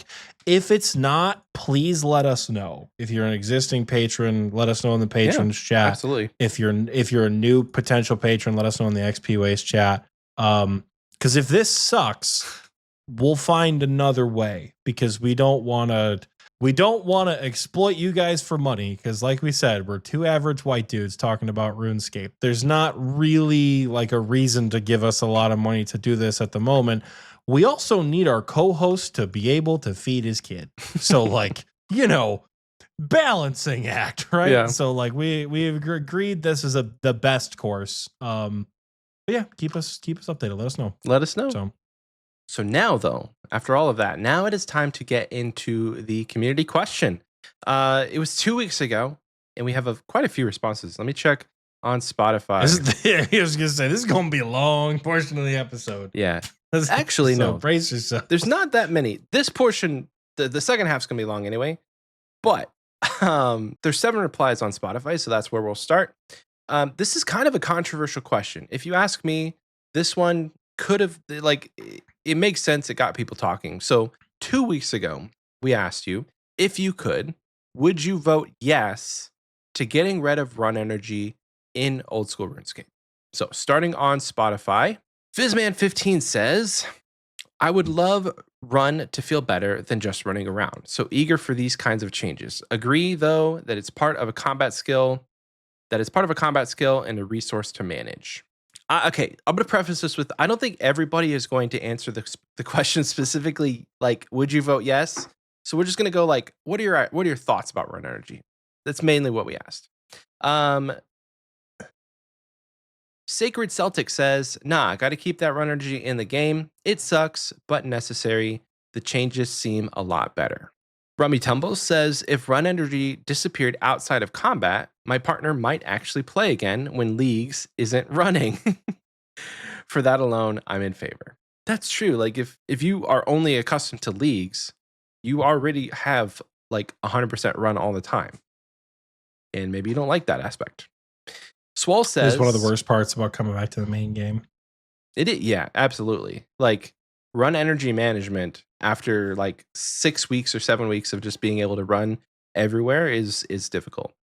Swole says, all I have to say about it is this. Tiki, the numbers. Please, they fill my mind and I cannot understand the voices they sing. 2590, 1163, 9053, it never ends. Well, shout out to Swole because he actually figured it out. The coordinate clue was solved by Swole. This was 10 days ago. So at that point in his life, yes, the numbers did fill his head, but he did it. It's great. And finally, on Spotify, Dinosaur says, absolutely not. Run energy is like a currency in combat, most notably in Chambers, Tob, and Inferno. You are hard required to at least have a sip of stamina pot to engage in those examples. Among others, I'm with Oxie. Skill expression is important in high-level content. You got to make room for your stamina pots in certain situations. There are a couple that were not related to the run energy changes, and I will just read those really quickly. Champ says, hey, I solely play RS3, but I'm obsessed with the podcast. Makes me want to jump back to OSRS, but I feel overwhelmed. Have a mid-level account from back when mobile was released. Champ, if you're listening right now and you've just heard this read out, please give it a try. There is so much to do in OSRS. You play RS3, so you kind of already know the gist of what's going on, but like there are so many different nuances between the two games that yes, you'll kind of have a familiarity, but it's also going to feel completely different. Biggest recommendation if you're trying to get back into old school from RS3, obviously a lot of things are different. Quest. Do quests, whether you spacebar it just to get the rewards or whether you read them like, a true red-blooded scaper and understand all the stories and get invested in some of these things. Like literally talk to Alex in our CC, just finished While Gothic Sleeps. While Gothic Sleeps is brand new and old school. You've probably done it a long time ago, but you can come back and do it. You could see how we iterated on what's the story from your quest? Song of the one Elves? after Morning's End Part 2. Well, it's called something different in RS3. The one after Morning's End Plague's Part End? 2, right? Is it Plague's End? I don't remember. Yeah. Maybe. How we do it with Song of the Elves. Experience how we did Temple of Sentistan with Desert Treasure 2. Holy shit, Desert Treasure 2 is a great quest. Expand on quests that you guys don't get, right? Like Monkey Madness 2 and Dragon Slayer 2. Experience quests if you're coming over to old school. That's probably the thing that's going to motivate you the most, because a lot of things that you're going to do are either going to be really different from old school or just really slow from how you did them in like RS3. So questing is about the same pace, I would imagine, and it's just so much fun. And then it will motivate you to do other things, and then before you know it, you'll be back into old school. So start questing. Yeah. And you'll find your way back to the 07 graphics for sure. Great advice. And the last comment I wanted to read was kind of funny. Lay Slayer says, Otis, brother, go to Temple Spiders. Grubby Keys drop ranging potions and even brews. Fun fact. He finally got Beneath Cursed Otis Sands got done. Beneath Cursed Sands done. He finally did it. Yo, one thing I did not realize, and big ups to you, Otis, but I'm pretty sure he was doing all of his attempts on mobile. So, like, I probably wouldn't fare much better, to be honest with you. Mobile is difficult. So, big ups to Otis for completing Beneath Cursed Sands. And if you're out there and you want a ranging potion for Beneath Cursed Sands, go to Temple Spiders. They drop Grubby Keys, which give you ranging potions and brews. Moving on over to our YouTube replies. We have a couple more over here. Same question. What are your thoughts about the run energy? And bonus points, if you would you vote yes to getting rid of it in old school? Spencer says, quite frankly, just simply no. Ross says simply yes. So our first two responses, one was no, and the next one was yes. Looney TNT says no, but if you're 99 agility, give those players 100% run. Okay with that. I'd be real okay with that these days. I think it would be an interesting mechanic to say, like, if you are 99 agility, you're almost guaranteed to always be running. There may be certain situations where, like, certain areas give you debuffs or, like, nerfs to your run energy, like in combat, like Oxie wants. So then in certain situations, you do have to manage it. But if you're 99 and you've done the 300 hours, you're almost always certainly going to be running. But, like, it's almost the same thing, you know? It's almost the same thing of, like, do you get rid of run energy outside of combat? Yes, maybe. I don't know. I don't know. I really think it's yes, because I think if you just give it as a 99 award, what does that force the community into thinking? Oh, I can't do any content first. I have to get 99 agility before I learn to raid. Like, that's the tough part, you know? So I think an outside of combat flat removal probably feels a lot better, because, like, I don't know, maybe make agility, like, still with the difficulty of agility and shortcuts, but who knows? Yeah. So Adobe Cult says agility feels pretty useless without it. Shortcuts aren't enough for a whole skill, in my opinion. So getting rid of run energy would have to mean adding in some other mechanics that improves with agility levels. Ross replied and he said, I don't think agility, he replied to Adobe and he said, I don't think agility needing to be useful in some way is a good enough reason for run energy to exist. Most skills are nichely useful at best. It's a fun use of the word niche. Most skills' main use are quest requirements and the odd requirement to wear something to do an activity. Agility already has all of these. You know, if you want to talk about usefulness of skills, A new competitor opened up in the podcast market, the official old school RuneScape podcast, hosted by Sween and Aiza. We're never going to win that fucking golden gnome if we have to go up against them. However, they had Mod Kieran on recently, and I listened to that last night while playing some post bingo balloons. I gotta keep it a buck with you guys. Their podcast is fucking great. Like it's taken me so long to understand why are their episodes only an hour long. I get it now. After years of being like, why do you want to keep listening to us talk? I get it now, because they had Kieran on. It was like an hour and 5-minute episode. I could have listened to Kieran, Aiza, and Sween talk for probably 4 hours, and I get it. Now I finally get it. But Kieran brought up really good points about like making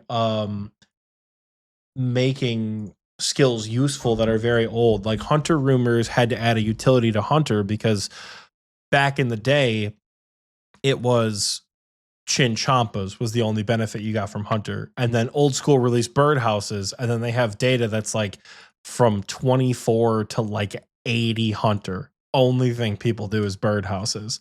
And then they do herbivore and chins. But now with Hunter Rumors, they've added a much broader utility to the skill, which makes the skill more worth doing and makes expansions more meaningful to the skill.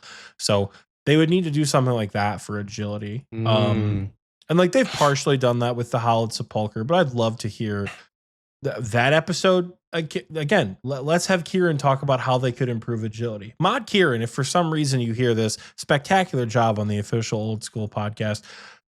I would love to pick your brain about some of these skills. I understand it's going to be a little bit different talking to two players who you don't control the editing process for. Not that like you directly control what goes in the official podcast or not, but like when talking to other J mods, you can talk about like the fishing boss, for example, from years ago when that American J mod accidentally leaked it.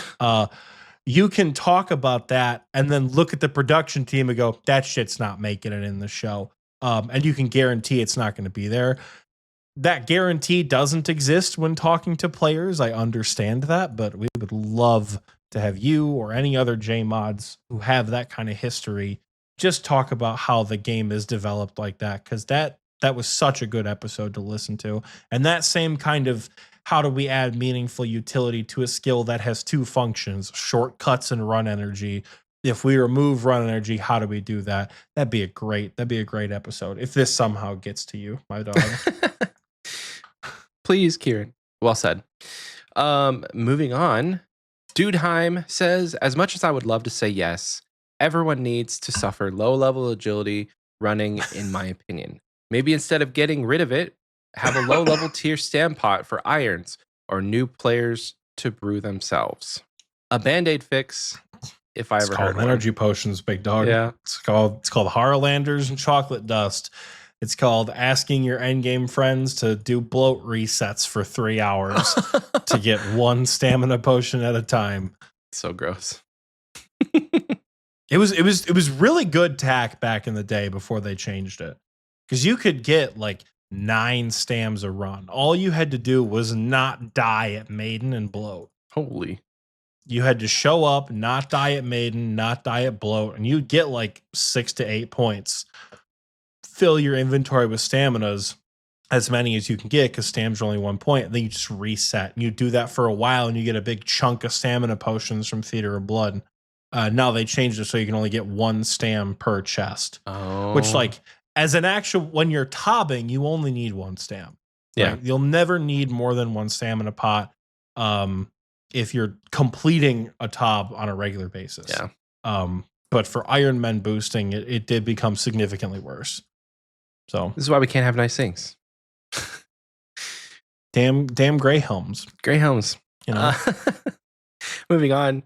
Melvin Man, aka Air Quotes, says, I wouldn't want to totally eliminate run energy, but instead make some minor changes to it. Like maybe change it so your player gradually fatigues over time, and the more fatigued you get, the less experience you gain. Then, to refresh fatigue, maybe the player can sleep in a bed or use a sleeping bag from their inventory. Since bots may try to take advantage of this mechanic, the player should be prompted to type a word in before waking back up. And that, my friends, is a Oh my God. RuneScape classic mechanic. That's a deep cut right That is a there. deep cut. I'm Man, like, well what is he done. talking? As soon as I heard sleeping bag, I went, this son of a bitch. Well done. Well done. That was good. Bring it back. Bring it back, Jagex. We need it. Could you imagine if that's how we fish hook around? You're doing fucking captchas in the middle of chambers to get your energy back. Bro. We thought the Vardorvis quick time event was rough. You imagine having to like, oh yeah, no, that word says fish in the middle of head face. And bots can type in captures, I'm pretty sure. Like they got around it anyway. Last but not least, on our YouTube replies, Schmidt-Stain says, no, I think Oxie had a good point on it being a skill when it comes to bossing. Never thought about it like that before. There were numerous boss mechanics where you just panic run if you're uncomfortable. Whispers in rage phase, spam click around the arena and change prayers. Araxor's in rage phase, just keep on running around him. Warden bomb phase, run. Oh, this was Busco Beep. I like Schmidt-Stain better. So you're Schmidt-Stain, you're not Busco Beep. You are, but you're not. And then he says also, you just lost the game. And that was not me, folks. That was not on me. That was on Busco Beep. Well, it's been real. It's been fun. I too lost the game in that instance, and it feels bad, man. Feels bad. Anyway, guys, that's going to do it for the community question. Thank you so much to everyone who answered the question from 2 weeks ago.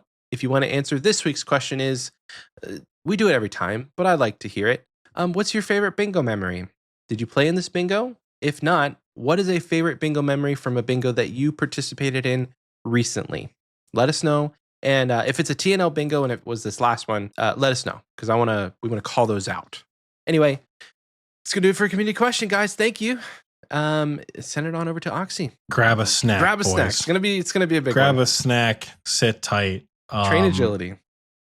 The post bingo achievement of the week is always big, right? Post bingo, and the thing is, not even every 99 was posted. I guarantee it. The amount of 99s that we saw throughout the week, like we'd be GZing people throughout the event.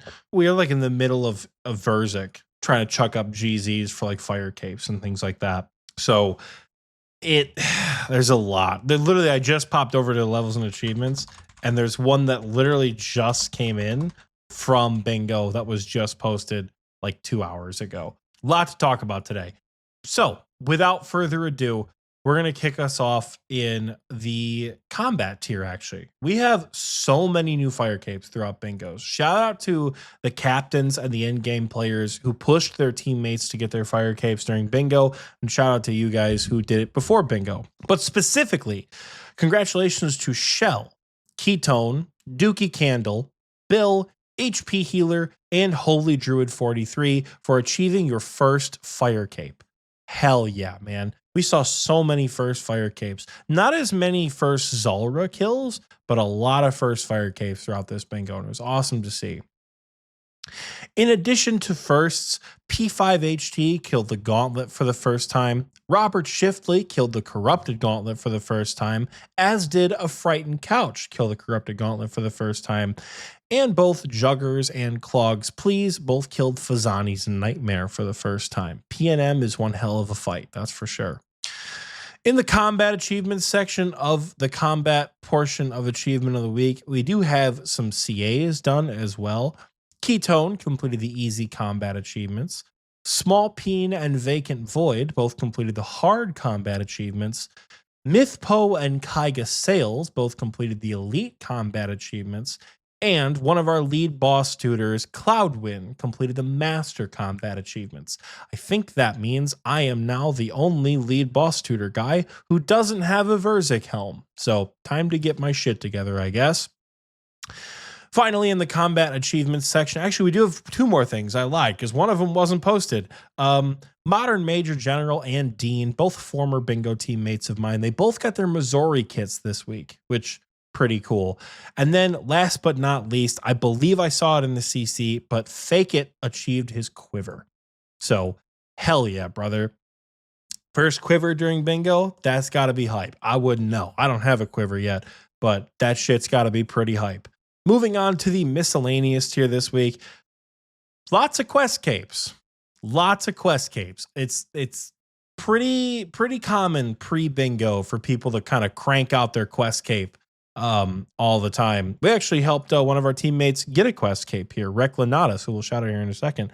So we got quite a few of them. But without further ado, Big Fig BC, Low IQ Baboon, aka Submediant, one of my teammates, Sir Braxtor, Jack, Valkia, and Reclinatus, another one of my teammates who we had to do an entry mode Tob for his quest cape. He died on P2 Verzik, and I did not know the lightning bomb hit you for 46 when you were the only person alive. So I died at entry mode Tob, and we had to reset Verzik. We got it the second time, no problem, but Reclinatus did get a quest cape, and he unfortunately had to do Tob with me.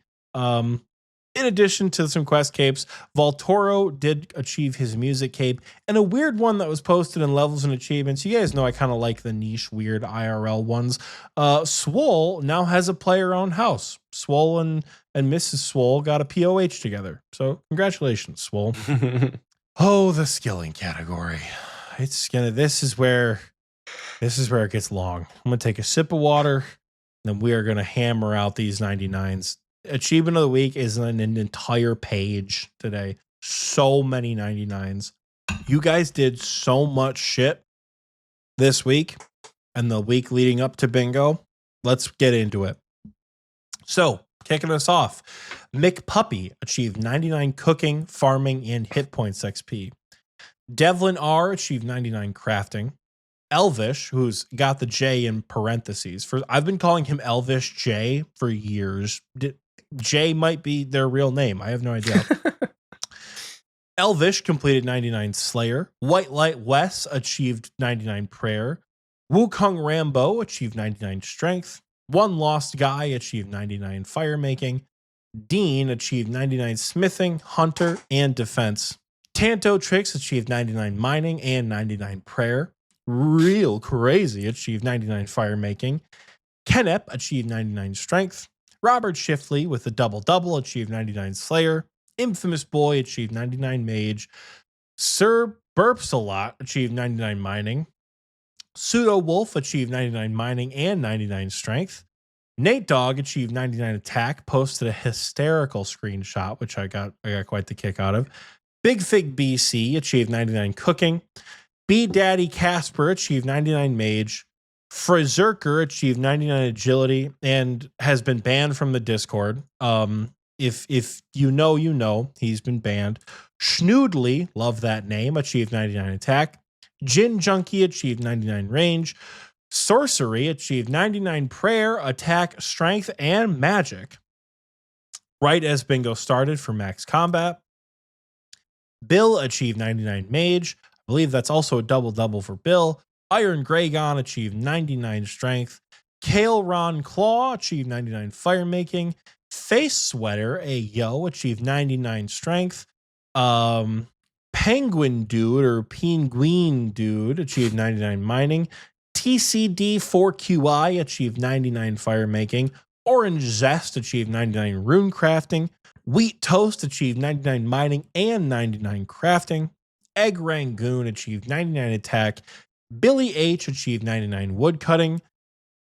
Bear RNG, I finally met him in VC and I asked, dude, how the do you say your name?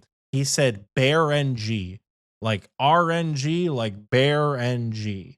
So I think we got it right. And if I misremembered that and got it wrong, he's probably still going to think it's funny. Myth Poe achieved 99 Attack. Voltoro achieved 99 Firemaking. Flagrant Beef achieved 99 Farming. Ryukason achieved 99 Prayer. And Dr. Gerbert achieved 99 Agility.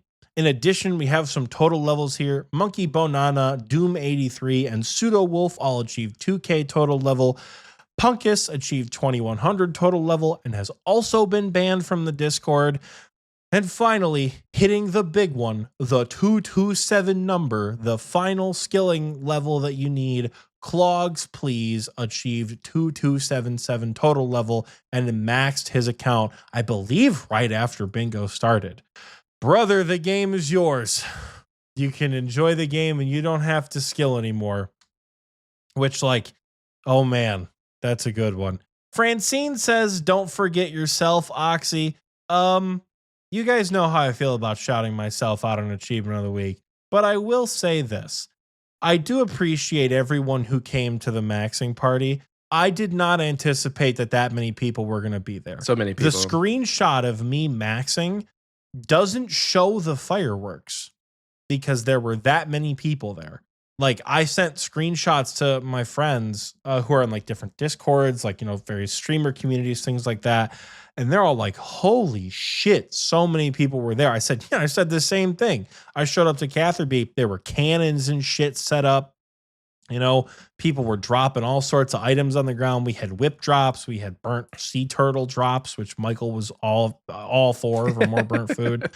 The maxing party was great.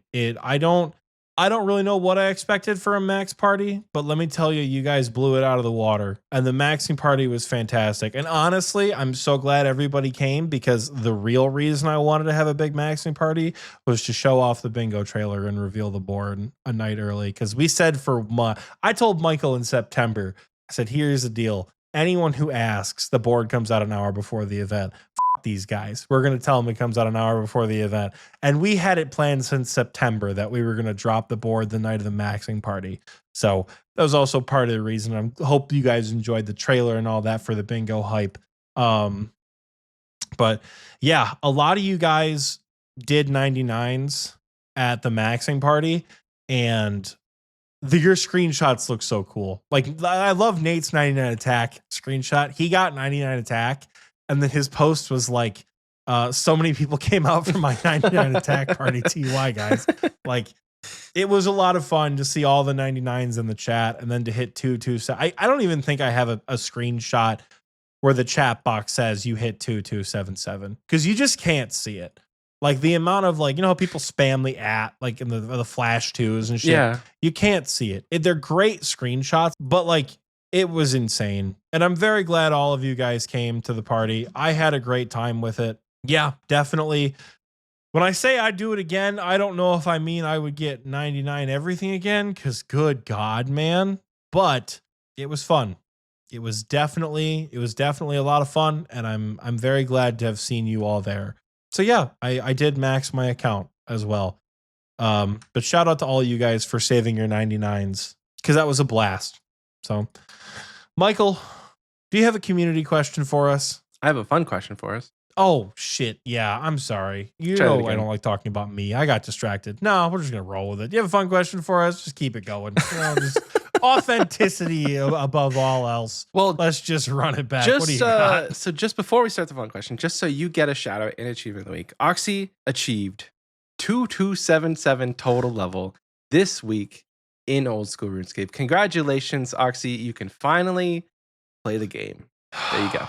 And play it I have, let me tell you. Play it I have. You'll never have a more taxing, time-gated achievement in your entire RuneScape career. You're free, We ain't brother. doing that shit again. Free. We ain't ever time gating shit again. We're gonna have a lot of goals, and we'll get it. We'll get there when we get there. We ain't ever time gating shit again. Good God. He's free.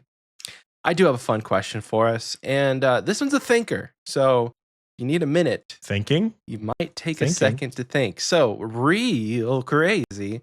He wants to know, in our fun question section on Discord, if you could design some QOL content or anything new that is small and use it as a game jam idea, what would it be?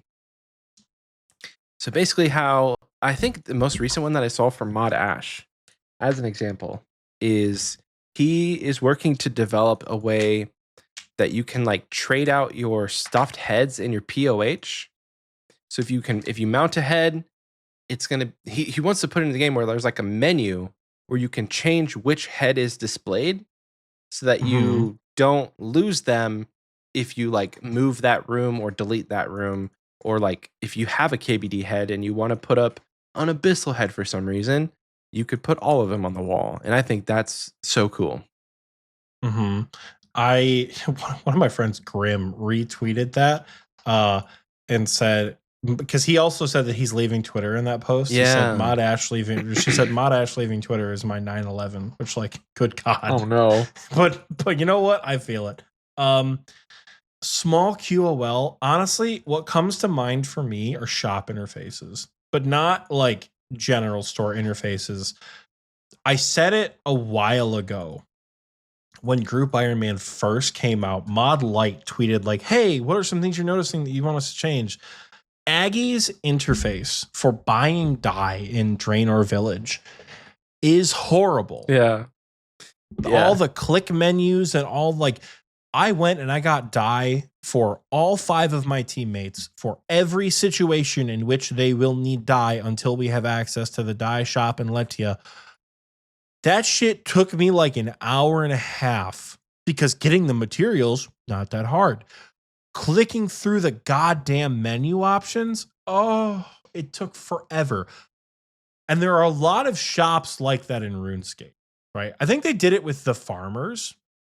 They did it with the farmers where like you can buy like rakes and things like that from them, where there's not like a little shop interface. Let's get that shop interface going for Aggie for buying dye. Let's get it for Gardner Wyson for buying wold leaves. Let's get it for Mac for buying Max Capes. Max Capes. The first time you buy a Max Cape, it's a very special experience. The wise old man talks to you. Hans talks to you. The Lumbridge guide talks to you. It's great. On your 8th Max Cape, because you got to put all the best in slot cape. Jesus Christ, just let me buy them. I don't care after the 8th, 9th, 10th time. I just want to buy the capes. So I think that's what I would pay a lot of close attention to. I would pay close attention to shops that feel bad to use. And that's what I would change. I think like menu entry swapper in a lot of places, like buying 50 instead of examining the value. I think that helps. But there are so many places in the game, you know, like I said, Aggie, Gardner Wyson, the Max Cape shop, older stores usually that just have janky interfaces. Absolutely. Where you have to go through click menu options instead of just a trade or a buy dye or a, like, honest to God, if you went to Aggie and you could right click buy dye, then it'd be options like red, blue, or yellow. And it just took whatever you had in your inventory and changed it into dye with the GP. Oh, that'd be wonderful. I think that would be the QOL change that I want to work on, which I know doesn't sound super exciting, but every time I go to find, every time I go to buy dye on my GIM, it makes me want to become a JMod myself. And I want to be one of those people who learns to code, goes to Jagex, makes the change, and then puts in my 2 weeks and quits. Because that's how much I hate trying to buy dye. So that's what I would change. Any shop interface that feels bad. Yeah. That'd be my game jam project. Nice. I don't know if you know, like, I don't know if it's relevant for right now because you pretty much have a quest cape. But once you get to Prif, there's a dye shop in Prif. So a lot of the dyes that you would, I think you said it was in Letia. It might be in Letia. There's a dye shop. There's a dye shop in Letia too. Okay. But again, in the early game, when you have to do Ghosts Ahoy, and you have to do Goblin Diplomacy, and you have to do all these other things that like require dye.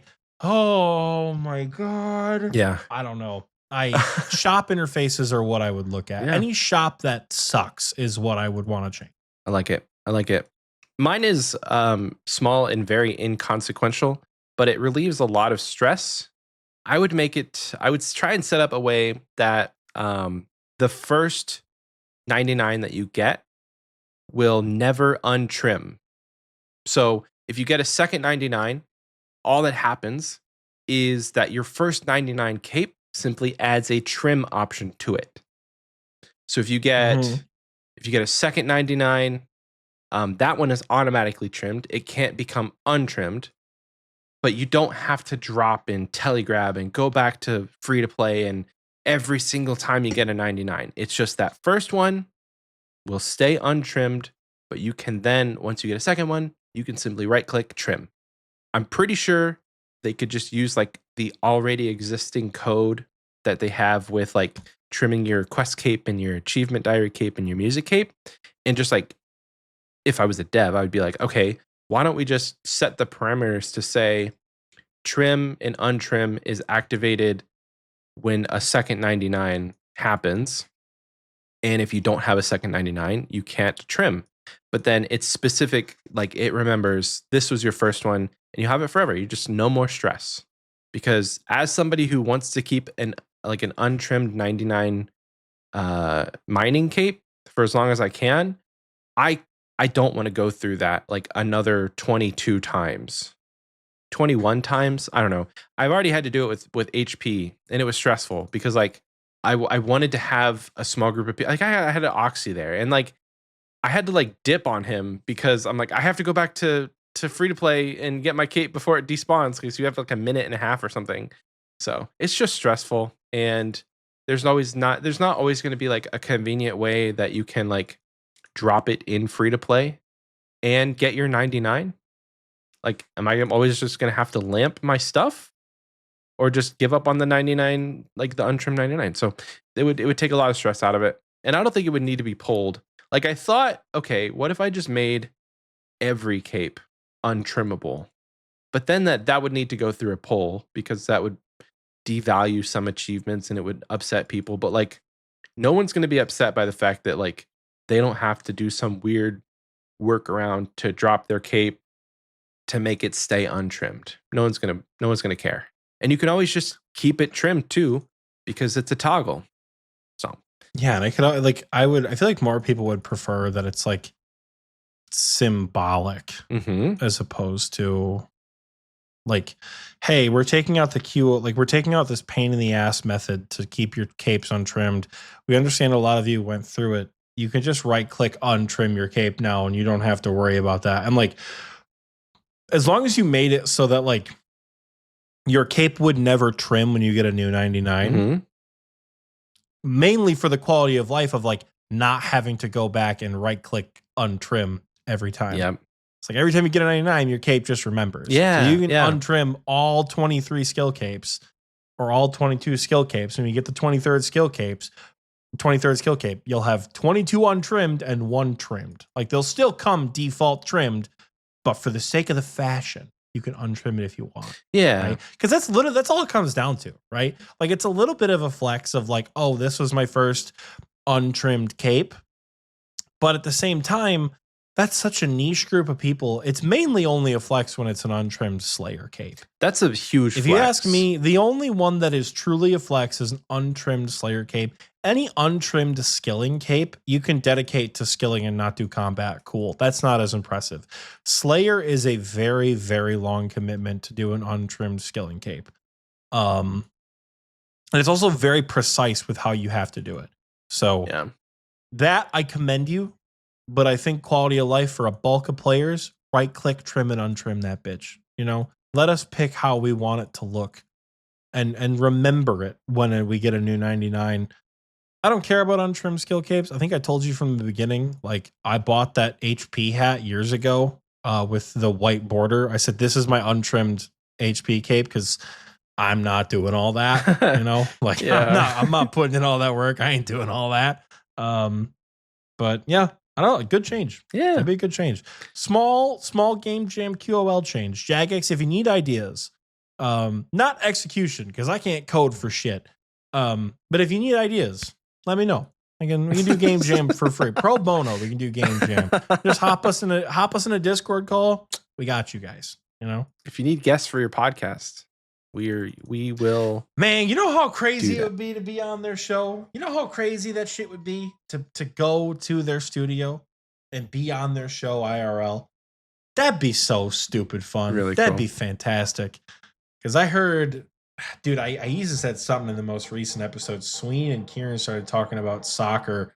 And Aiza said, like, all right, well, I'm letting you guys have it. I'm like, dude, it's like, I swear to God, it's like watching me and Michael. That shit's wild.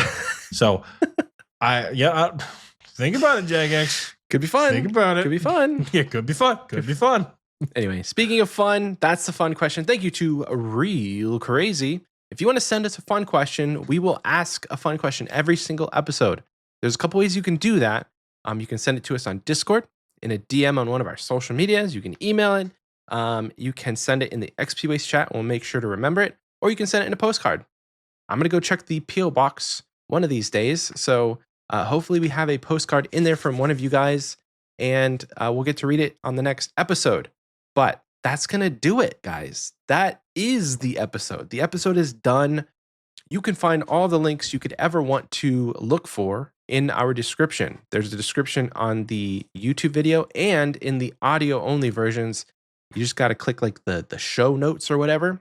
All the links for everything is in the description. We have a merch store. We have a Patreon, as we said earlier, and we have all of our social media. Tier. The new tier. We should have Christmas sweaters up on the the merch store soon. Mm-hmm. So check that out. I might send out a cheeky little discount code for those early Christmas sweater shoppers. Just keep an eye out. And yeah. Speaking of the holidays, eventually we're going to go bi-weekly. Oh, yeah. I don't know when we're going to go bi-weekly because we're in talks with like, in truth, we're in talks with like guests, like having people on the show. So we don't know when we're going to go bi-weekly.